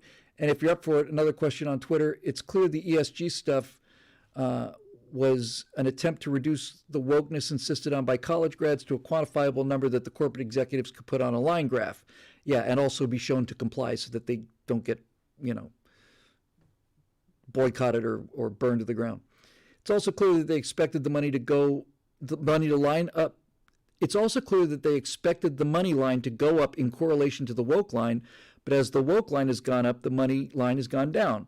Of course, they're stuck with that because they just can't fire these woke employees. That would be racist, or can they?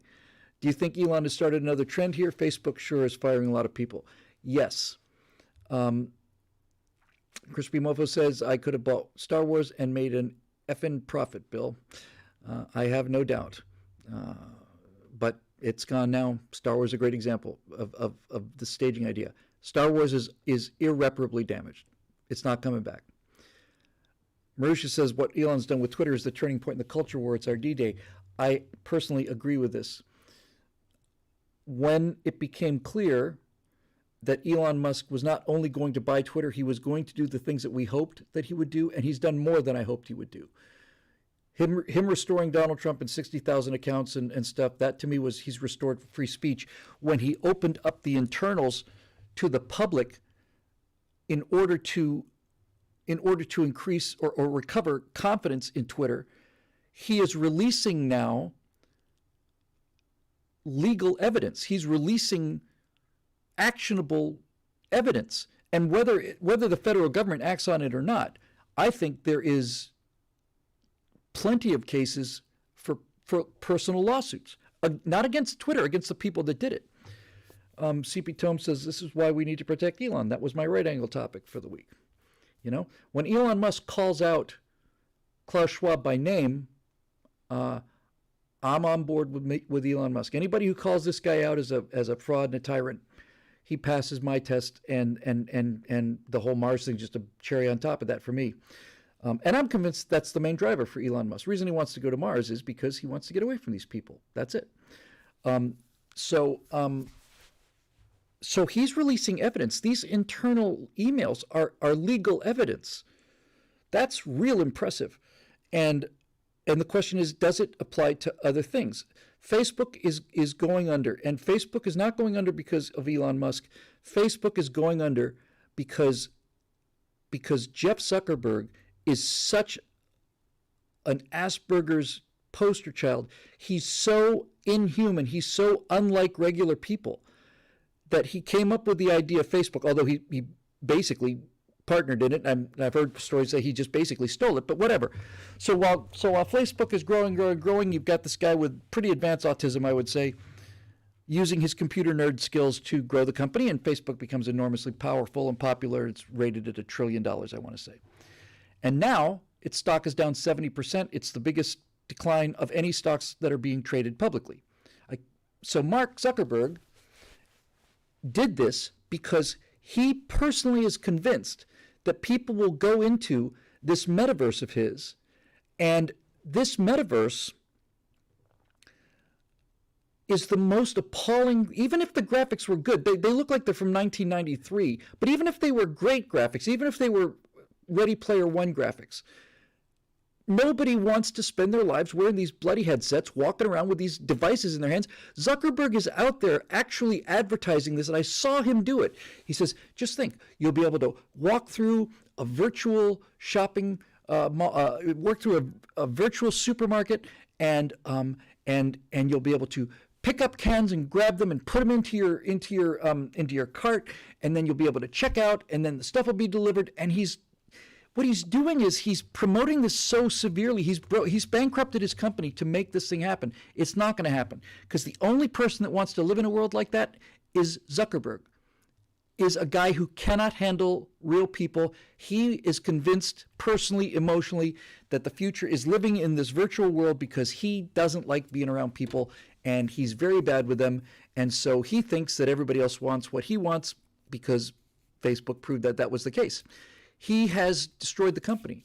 Even the people that are writing the code for Metaverse are saying, this is just bad. It's just awful. It's awful. I did not see Zuckerberg on Rogan. I'm looking forward to that. And by the way, here's the other thing about Zuckerberg and Gates and all the rest of these tech guys. They are the guys that engineer the tech, right? They engineer the tech and the software, but they don't live in online communities. In other words, they provide the technological tools for people to have online communities, but they're not a part of them. And so I have no doubt that Zuckerberg knows what the term griefer means, but I'd also be willing to bet you that he has never had to deal with griefers. And when they opened up this thing for the first time on a test run, a woman who had a female avatar was gang raped in the metaverse by guys just bumping up against her, just gang raped her. Well, obviously, they didn't genuinely rape her, but they basically made life absolutely unbearable for that person. She couldn't even walk around, right? Well, that's not right. Of course it's not right. They're griefers. And the reason they do it is because there's no consequences, right? If they were to do this to somebody in the real world, then they would be shipped off to jail where they belong. But no, they didn't. There is no consequences. Griefers in Star Citizen could ram your ship and blow it up because it wouldn't cost them anything. If it turned out in real life that you could keep using suicide bombs, if I walked into a place and detonated a suicide bomb, and not only there were no legal consequences, but then I got to regenerate again immediately, well, it's just nuts. He is insane. So that's Facebook. Crispy Mofo 1776. Meant everyone else could be bought, which means I must have missed one. Yep, I did. Crispy Mofo said it had to be Elon because no one else could be bought. And he meant everyone else could be bought. I actually don't think it's bought. I don't think it's that Elon couldn't be bought, Crispy. I think it's that Elon could do the buying. All my life I've been told that freedom isn't free. All my life. And I know what that means, and you know what it means. And freedom isn't free. Freedom costs $42 billion. That's what freedom costs. Any questions? If he was not the richest man in the world, we wouldn't be having this discussion. It's not what he owes, or it's not that the people don't have control over him. It's that he has the means to do the right thing. Everybody with a conscience wants to do the right thing, and some of them try to do the right thing, but only the richest man in the world tries to do the right thing, does commit to doing the right thing, and has the resources to actually pull it off against some very big forces. So, yes. Andrew DeLay says Second Life had a massive griefer problem, and they were constantly fighting it. It was an obvious problem. So my point is, he doesn't take that into account. They won't do that. Well, yes, they will. He doesn't understand the world he's building. He just wants to live there. So Facebook is done. Anybody who thinks that we're not well past peak Facebook is out of their mind. So will the Twitter rules extend over to Facebook? I suspect not. Will they extend to the real player, Google? I suspect not. Not on their own. They're not going to change on their own. However,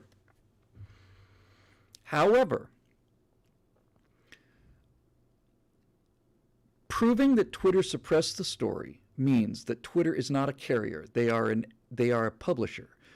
The argument is the reason that there's a Twitter and a YouTube and a Facebook, the reason these things exist is because of a legal ruling that was made several years ago that basically said if you have no control over the content, you are simply you're simply a depository, right? People upload their videos to us, and we simply play it back, and we do, civic duty in terms of no child porn and everything, but we don't editorialize. We're just a carrier.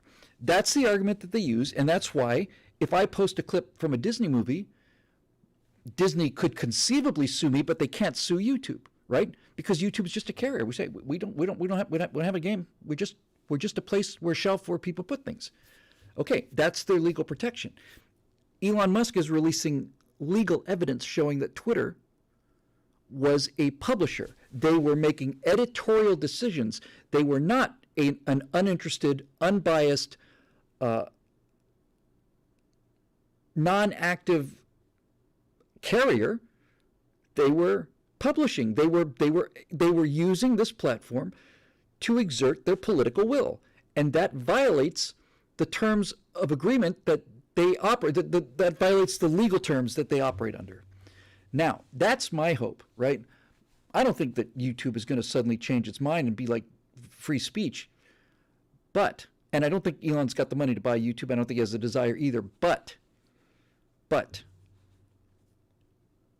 he could be, and I think he has, released enough evidence for the United States Congress, and God, I just think about this last election, it just makes me want to weep.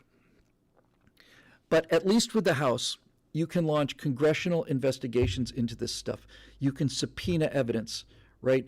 And you can subpoena enough evidence to show that YouTube is also a publisher, and then you can make a serious threat to revoke their carrier status. And if they revoke their carrier status, they go out of business. YouTube cannot survive without the protection of being a carrier. If it's decided that YouTube is a publisher and YouTube is responsible as YouTube for anything that goes up on YouTube, how many copyright violations go up on YouTube a day? 10 million? 100 million? They'll be legally responsible for all of that. They're publishing it. They're not carrying it, they're publishing it. So that's my hope for this, right? Is to say that and that's actually a good point. Road Rider says build a case for 2 years from now. Okay, yeah. If it takes 2 years, it takes 2 years. But the fact that you can now, at least now, you can do things in the House. Who was it that? It was Rand Paul. I think I'm virtually positive it was Rand Paul who was confronting. I think it was probably confronting Fauci. That's just fun to watch. And I remember one time, because it got pretty heated a bunch of times, and I think Rand Paul said to one of these guys, it was Fauci or Zuckerberg or one of them, or maybe one of the FBI guys, something like that. He said, listen, when we come back, we're going to have a majority in the Congress, and things are going to be different. When we come back, right, we're going after you. Ah, love it. Now, I know Rand Paul's a senator, but nevertheless. So that is a ray of hope, is that if they can prove it happened to Twitter, and the only way you could prove it happened to Twitter would be if you had access to the internal documents, which Musk is distributing. He's putting out a lot of evidence. You can make a good case. You make an airtight case for them not being a carrier. You take their status away. This is the thing, right? Let's just be crystal clear about this, okay? YouTube, take you to YouTube as an example. YouTube cannot exist as a publisher. YouTube, if it is ruled that YouTube is a publisher and is responsible for everything that goes up on YouTube, YouTube goes out of business overnight, right? That's it. If that ruling were to come down, if that ruling were to say, no, you are in fact acting as a publisher, so make up your mind and do one or the other, then Google and YouTube would have no choice but to stop the censorship. Because if they didn't, they would be a publisher, and if they're a publisher, they're out of business. So I find that to be hopeful. But are they going to just change, because they're suddenly saw the light? No, of course not. They're night dwellers. They're bottom dwellers. They're punks, and they need to control the information because nobody wants to buy what they're selling. And that's by the way, that's how communism works, right? Why are communist products so crappy? Why was everything that the Soviet made such junk? Was such junk because that was all there was. There was no competition. That's why it was junk. And that's what they do with information. They can sell junk information because there's no other place to go and get information. Unless you're willing to do the work that Republicans or conservatives are willing to do all the time. Rusha with a super chat. One of Elon's children is apparently trans and he blamed neo-Marxists for it. Yeah, well, I bet he did too. Well, I don't think that's the only reason he's declared wokeness to be the enemy number one. That's certainly got to be a part of it. Yeah. And that's going to follow that kid for the rest of his life. And every day Elon amazes me. So he releases the Twitter stuff, right? Before that, he came out and said, listen, vote Republican. That's a monstrous thing to say. He's the most influential guy in the world. Used to be the most popular guy in the world. He still is as far as I'm concerned. But without question, he is the most influential human in the world. When the most influential human in the world who puts out cool stuff, and no matter what the left tries to do with him, like they did with David Mamet, oh, he's finished, his career's over. He used to be a good writer, now he's gone nuts, so that's why he's become a conservative. Musk is changing the world on a daily basis, and he's doing it in an exciting way. And people get excited at what he does, and they want to drive Teslas. If this guy says vote Republican, that means something. But now he's at the point where he's just I don't want to say wallowing in it, because he's glorying, he's basking in it. I don't know if you saw this, but I think it's a couple days ago, Elon tweeted out, he said, my personal pronouns are are prosecute Fauci. Prosecute/Fauci. Those are my pronouns. I thought, oh man, it's just, how do you beat that? You don't beat that. That's as good as it gets. As good as it gets. So yes, I'm genuinely worried about his health, and that's that. Physics Hypernova for a super chat says, "What are your thoughts on the near $900 billion spending bill just passed by the Senate?" I don't like having the cynical answer be the knee-jerk reaction, but that's where we are. To be honest with you, I'm being flip here, physics, but only 900 billion? Why not 9 trillion? Right? Money is not money in the way that we understand it, and it hasn't been for a long time. That debt will never, ever be repaid, and that's why they continue to print money. They continue to print money because the money's still worth something, and as long as people can still get something for a $20 bill, even with inflation, as long as money functions, then they just print all the money they want to, buy all the votes they want to. Eventually, there will come a time when this thing is going to collapse. And then we will get the Great Reset. It's not the Great Revolution. They didn't name it the Great Turning Point. They didn't name it the Great Awakening. They didn't name it the Great flowering. They named it the Great Reset. And I have no doubt whatsoever that that reset button is reset the debt. Reset the debt, right? Well, we can't pay this debt off, and the financial system's going to collapse, and we're going to have anarchy and people eating rats on spits in the street over burning tires. We can't do that because of all this debt. So what we've decided to do is we're just going to zero out debt, all of it, just zero. We'll still have new debt, but we're just going to zero it out. Which is why, in my opinion, guys like Bill Gates are taking their personal fortune, which is a form of electronic digits, and in exchange for electronic digits that can be reset, he's buying farmland. And a lot of these guys are buying tangible property. They're not buying financial instruments, and they're not buying intellectual property.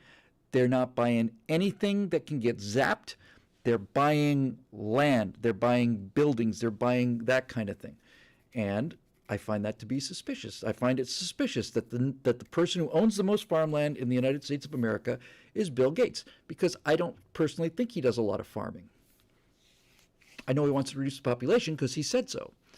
So when I see Bill Gates buying up all this farmland, I start asking myself some questions. And when I see them shut down 3,000 farms in the Netherlands, just plain took them away, right? We're going to close them. Is it because we have too much food? No, we have a food shortage, actually. So why are you doing that? Well, save the planet. Okay.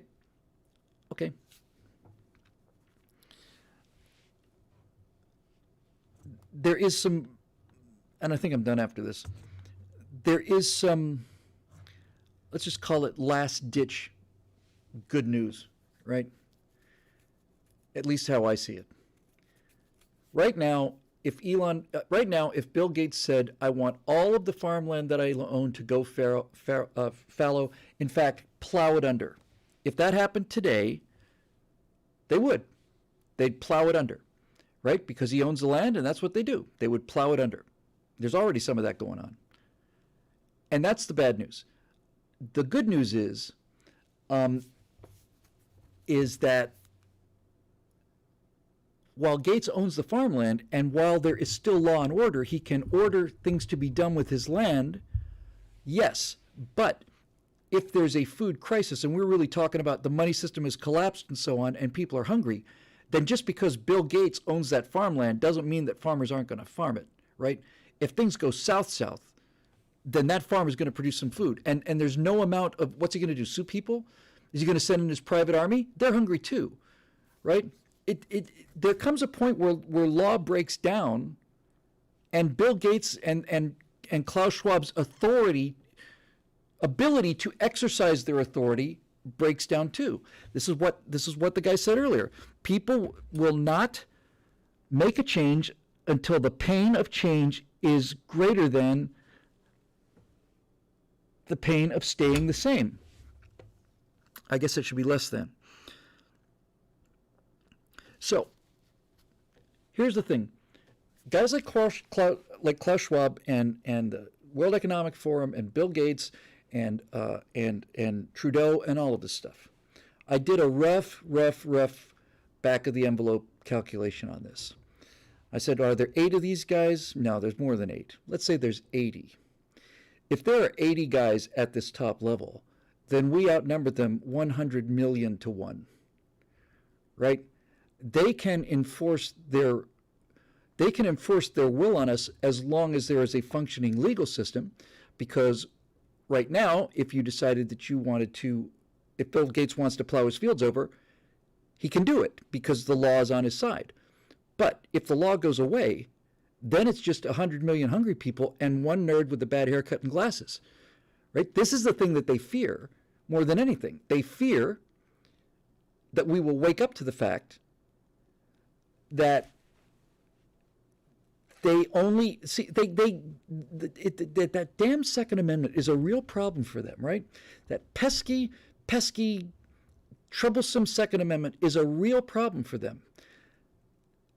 I've been trying to imagine a scenario where people actually grab their muskets, and I haven't seen anything even like that. But I can imagine a world where there's no food, no law, and they say that they're plowing, that they're not going to farm this field because Bill Gates said so. And at that point, I say, well, Bill can come down and Mullen lobby, Bill, come down and get your farmland, that kind of thing. That's the thing that they've got to be worried about, and I think that's the thing that they're trying to keep the pressure just under, because if that happens, they're in real trouble. Rusha Dark again for a super chat. We need to abolish property taxes so that people can be on their own homes and land. Income taxes would be survivable if people have a haven away from it. Yes, exactly. And then Crispy Mofo says, hey, Bill, how does a farmer double his income? He installs a second mailbox. That's so sad and so true. I have seen video of guys who were sent out by the government, not against the farmer's wishes, but sent out because the farmer had agreed with the government, I'm sure because they paid him, and I've seen these guys go out and plow under corn that was all practically ready to be harvested. Just grind it back into the dirt. I've seen it with my own eyes. That kind of thing happens and continue to happen while there's food. If there's no food, then if somebody tries to plow under farmland, that person's not going to be protected by attorneys and lawyers and, well, same thing, and the legal system and policemen. So, Bill, do you believe we have a functioning legal system? You sweet summer child, have you forgotten the weaponization of the legal system against the law-abiding citizen? January 6th detainees, anyone? No, political animal. That's precisely my point. I don't believe we have a functioning legal system. That's entirely my point. We have a weaponized legal system right now, and as long as the weaponized legal system is in place, they'll get away with things like January 6th and all the rest of it. I'm talking about the time when things get bad enough so that that legal system breaks down, and then it's 100 million to 1. Right? That's what I'm talking about. The system. I have no confidence in the system. None. I don't have any confidence in the FBI. I don't have any confidence in the bank. I don't have any confidence in any of it. None. Because I see it every day. So what I'm saying is that they have to keep, they have an agenda, and they keep pursuing their agenda. But this is one of the reasons why I think they collect so much data. I've said this many times. I think they are in a constant feedback loop where they are monitoring the temperature of the population. How angry are people? They know that they can continue to make us angry, and they can continue to get what they want, and they continue to follow through with their plans. And as long as all we do are get angry, then too bad. That's the new normal. But I'm convinced that they are keeping a very close eye on whether or not people get angry to the point where they are now ready to take action. And they can't let us get to that point. Elon just tweeted out a poll asking Twitter whether he should let the people who doxed him back on Twitter. Majority said no. Yeah, I agree with that. If they'd said, if the question was, should I let the people who said mean things about me back on Twitter, I don't think they would have been banned in the first place. But doxing somebody, yeah, that's a violation. No, you've broken the law, or at least the moral law. So anyway, yeah, things have gotten very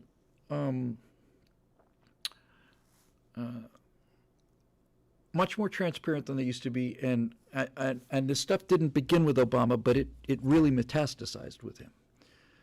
So that's really, the issue. And I did a Zoe segment today on the Virtue Signal, which we recorded earlier this afternoon. He was basically saying now that the UN and stuff are saying that they're going to add. They're speaking a bit irreverently, but they're adding new commandments to the Ten Commandments, which are basically thou shalt not, raise thy carbon footprint, that kind of thing. And so it used to be global warming, but climate change is their ultimate weapon, right? Everything now is climate change. Why are we shutting down these power plants? Because of climate change. Why are we closing these farms down? Because of climate change. Why aren't we drilling for oil? Because of climate change. Why is it $6, gas $6 a gallon? Because of climate change. Why are we doing all of these controls over people? That's because of climate change. All of it is climate change. It used to be global warming, but they couldn't make that case anymore. And the point I made is, not only is it obvious that Al Gore said in 2005 that we've got 10 years to solve this problem, and this is why Rush Limbaugh's a genius, and the rest of us simply ape him, right? Just imitate what he's doing. When that movie came out in 2005, and Al Gore says we have 10 years to solve this problem, I think the next day Rush turned on the 10-year death clock, and he had a clock that was counting down 10 years. And that is magnificent. That's just so bloody brilliant every day. Because every time he'd talk about it, every time you'd see it, you keep thinking, well, we're halfway there. We don't look like we're halfway to catastrophe, right? So then the 10 years come and go, and by 2015 there will be no ice on the North Pole in summertime, and sea levels will have risen this much, and most of Florida will be underwater, and you'll have to canoe your way through New York. That's what's going to happen by 2015. Well, it didn't. And what I was saying to Zoe on the show today was, I'm not going to get into the whole climate change thing, other than to just say one thing. I have often found that the best way to destroy an argument that I find to be ridiculous is to grant the premise without arguing, and then just see what follows after that. And so what I would like to do, what does climate change have, is a question. What does climate change have in common with reparations, with the reparations movement? What do those two things have in common? I'll allow just a few moments here for the audience to respond. Meanwhile, I'll just do a small tick, tick, tick, tick, tick. What do they have in common? The climate movement and the reparations movement. What do they have in common? People are undoubtedly going to say, well, they're here to destroy America, they're here to destroy morale. We're going to get all kinds of answers like that, I have no doubt. But I don't think that's the point I'm trying to make here. Everybody's typing like crazy because both chat streams have just stopped all of a sudden. Neither will be good enough. Many methods are many, principles are few. They're based on BS. Yeah, and Road Rider says Jeopardy music. Dun, dun. That's exactly what it is, Jeopardy music. Methods, Marxist led, money, all of this stuff. Yes, these are the answers I expected, but that's not the answer that interests me. The thing that climate change and reparations have in common is that neither of them have ever given numbers, metrics. There are no metrics. And the reason for that is climate change always has to be something that you chase but that you can never reach. And have you ever heard anybody talk about reparations and say, this is the number we're talking about? $185,000. Have you ever heard that before? No. The reason that they've not given you the number, the reason they haven't come out and said, they always say, we want reparations is all the time. Okay, what kind of reparations are you looking for? They don't tell you. They won't tell you because they can't tell you, because they don't want reparations. They want to be able to constantly accuse you of something. But if they give you a number, the worst thing that could happen would be it would be paid, right? It's all about, it is a perpetually receding goalpost. And climate, exactly the same thing. What's going to happen? Well, in a century, this and this and this are computer models. If I talk to somebody like this, I'm going to grant them the premise. Got it. Okay. So you've got data that says we're warming at this rate. Yes. Sea levels are going to rise at this rate. Yes. And in 100 years from now, they're going to be what? They're going to be 2.5 inches taller, right? In 100 years from now, they're going to be, just because I'm just crummy with math. In 100 years, if we keep the way we're going, sea level's going to rise 10 inches. Rise 10 inches. Okay. So if it's going to rise 10 inches in 100 years, that means the average will be 1 inch per decade. So why don't we all get together, skeptics and the pro-climate people, and let's go out and measure what the sea level is right now. And before we go any further, we're going to agree only on one thing. We're going to agree on what the current sea level is right now in 2022. Your computer model says if the trends continue, this is what's going to happen in a century. Okay. That means that your computer models can tell us what's going to happen in 5 years, right? Because your computer models don't just jump from here to there. Your computer models are looking at what happens over time. So you're telling me this catastrophe is going to happen in 100 years. What's going to happen in 5 years, right? What's going to happen 5% of the way? Because you have to have that information. Otherwise, if you can't tell me what's going to happen in 5 years, you won't know what's going to happen in 10, you won't know what's going to happen in 100. I'm saying they will never give you numbers, because if they give you numbers, you can pin them down and hold them accountable. So what is it that we're trying to do with the climate? What are we trying to do? We're trying to lower carbon.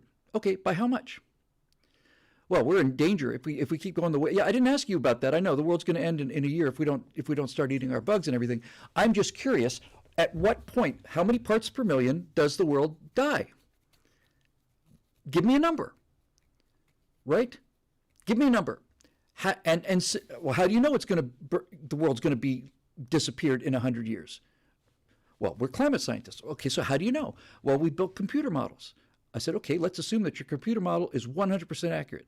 Let's say that all of your data about temperature is 100% accurate. Let's say you got the computer model absolutely right, 100% perfect. Let's just grant that premise. What does your computer model predict will happen in 5 years? Not in 100 years, 5. Because that's something we can both live long enough to measure. If it's going to raise 10 inches in 100 years, then does that mean it's going to raise half an inch in 5? Well, it might be nonlinear. Fair enough. Fair enough. What do your computer models say things are going to look like 5 years from now? And then you go out and you measure it. You get the skeptics and the true believers. You agree on the sea level. And then you see whether or not reality conforms to the model. And the reason that they continue to get on with this thing is because no one has ever held them to this. And the reason you haven't held them to it is because they've never given you a number that you can check. They've given you the ever-receding boogeyman of 100 years from now, this catastrophe is going to happen, but none of us can measure that. We're not going to be here to see it. So I'm going to be here in 5 years, I like to think. So tell me what's going to happen in 5 years. Then we'll know if your model's working. And if your model's working, hooray. You made the point, right? They won't do it. Reparations, we want reparations because of slavery. Keep the country divided, keep everybody angry, keep owning the Democrat vote, owning the black vote in America. Keep doing that. Okay, no one has ever said, okay, so let's just say for the sake of the argument that we agree to the reparations, how much you want. They'll never tell you that. Never. Because if they tell you that, that's a number that could be achieved. And since we're printing money, I think if they say 200,000 or a million, I think we just give it to them. We just pay it, right? Put it on our tab. We already owe $35 trillion. Put another $10 trillion on there. It's fine. Make them sign a document in exchange for their $100,000 or whatever the case may be, a legal document that says you are receiving reparation payment in order to make you whole. By accepting this money, you have dropped all claims against the payer and you have agreed that you have been made whole. Fantastic. Here's your reparations. You sign the document, and we don't ever get to hear about slavery or racism in this country again.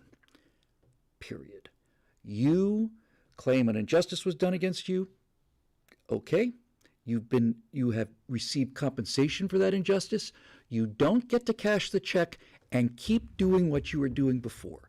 If I have a sexual harassment case against a company and a company settles out of court and they make a cash statement, say a cash judgment, or forget out of court, if they fight it in court and the court says, no, you're guilty, you owe $10 million.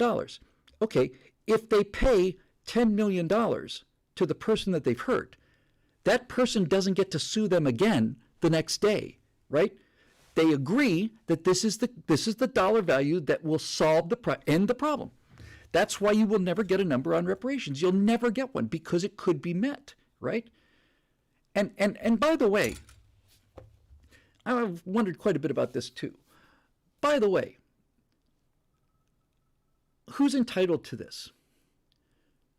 This was the problem that the Nazis had. All races have this problem. The progressives are going to have this problem. Yes, they've been made whole. That's what a reparation does. So, okay, so now who gets them? Well, black people were held in slavery. Okay, so this is going to go to black people. Yes. How black do you have to be in order to get the reparations? What do you mean? Well, I haven't been to Africa, but I've seen Africans, and I've seen pictures of the African slaves that came over here, and those guys are black as night. I don't think there's a single American born who's as black as the black Africans were. So at some point or another, since all of the skin tones in our society are an endless spectrum, right? How much black blood do you have to have in order to qualify for the reparations? How much? Would Barack Obama qualify for reparations? He's 50% white. He's 50% black. Where do you draw the line? I'm interested in your reparations argument. I think it's a very interesting argument. I'm ready to entertain it for reasons different than you, but let's just entertain it. Yeah, that's exactly right. Eric got it. Is Barack Obama black enough to get the reparations? I don't know. Is Jada Pinkett Smith? And then you can start to get into the point, okay, well, what if I've got 5% African blood, right? I look like a white guy. What if I've got 5% African blood? Does that make it? No. Okay, what number does make it? They can't do this. Even the Nazis, who were as ruthless and evil as anyone who's ever lived on this earth, they couldn't solve this problem. They had to, when they decided what they were going to do to the Jews, they had the problem not only of how to do it to them, they had the problem of how do we define a Jew? Who do we send to the camps? And they had to sit down and bang it out. And they would have different categories. If you had a Jewish mother and a non-Jewish father, then you probably went. If you had 4 grandparents and 3 of them were non-Jewish, but one of them was Jewish, then you would probably be okay. And they went back and forth, back and forth, and back and forth with this. Marusha said the 1-drop rule. That's what was used to suppress black people. If they had a drop of black blood, if there was a drop of black blood in them, then they weren't right. Get in the back of the bus, right? Okay, same argument goes the same way.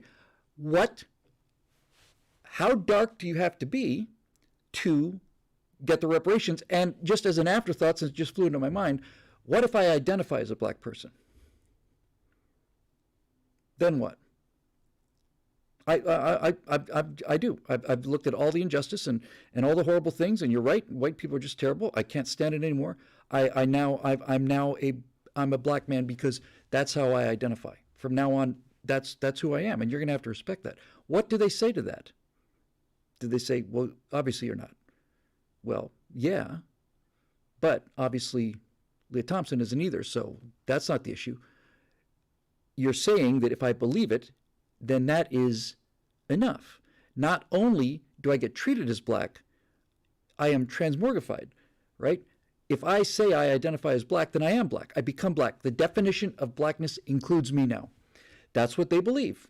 That's what they believe. It's lunacy, but they believe it. So I've decided I identify as a black person. I want some reparations too. Well, that's just ridiculous. Okay. How dark would I have to be for it not to be ridiculous? That's why you'll never hear a number on reparations, because not only is it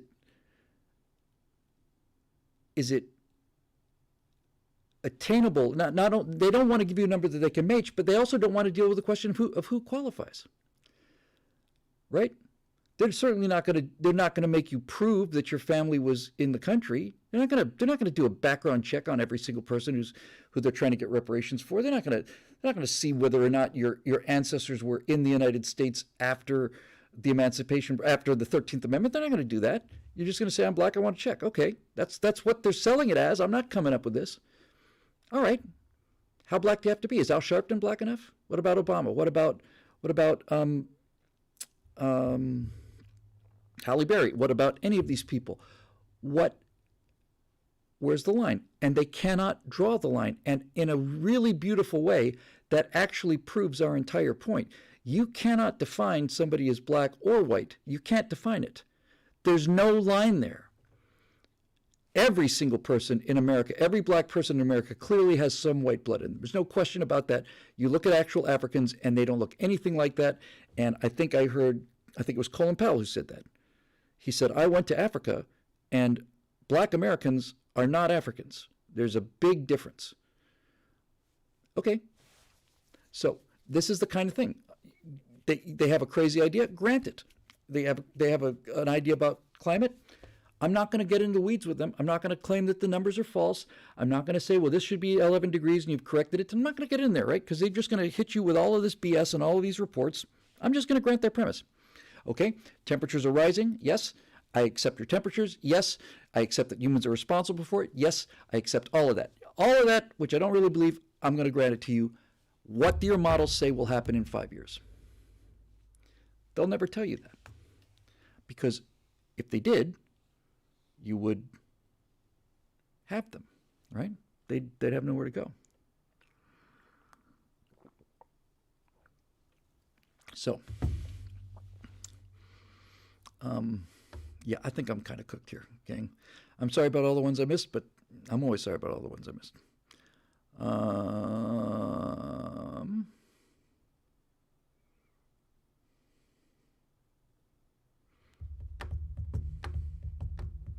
Yeah, I'm sorry. I think if I didn't get to you, you're gonna have to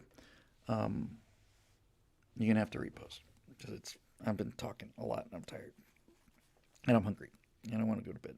I want to go home.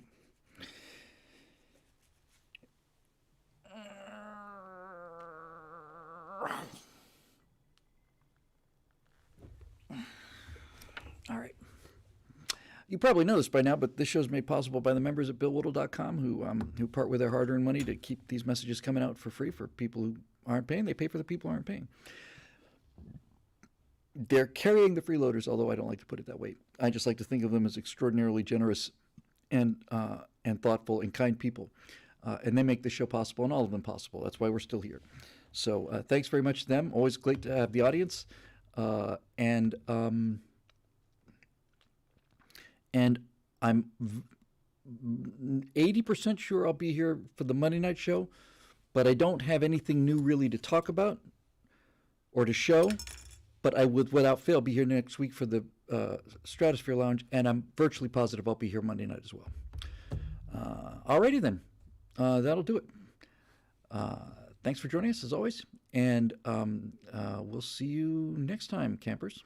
Don't let them get you down. That's the target. That's the goal. That's the objective.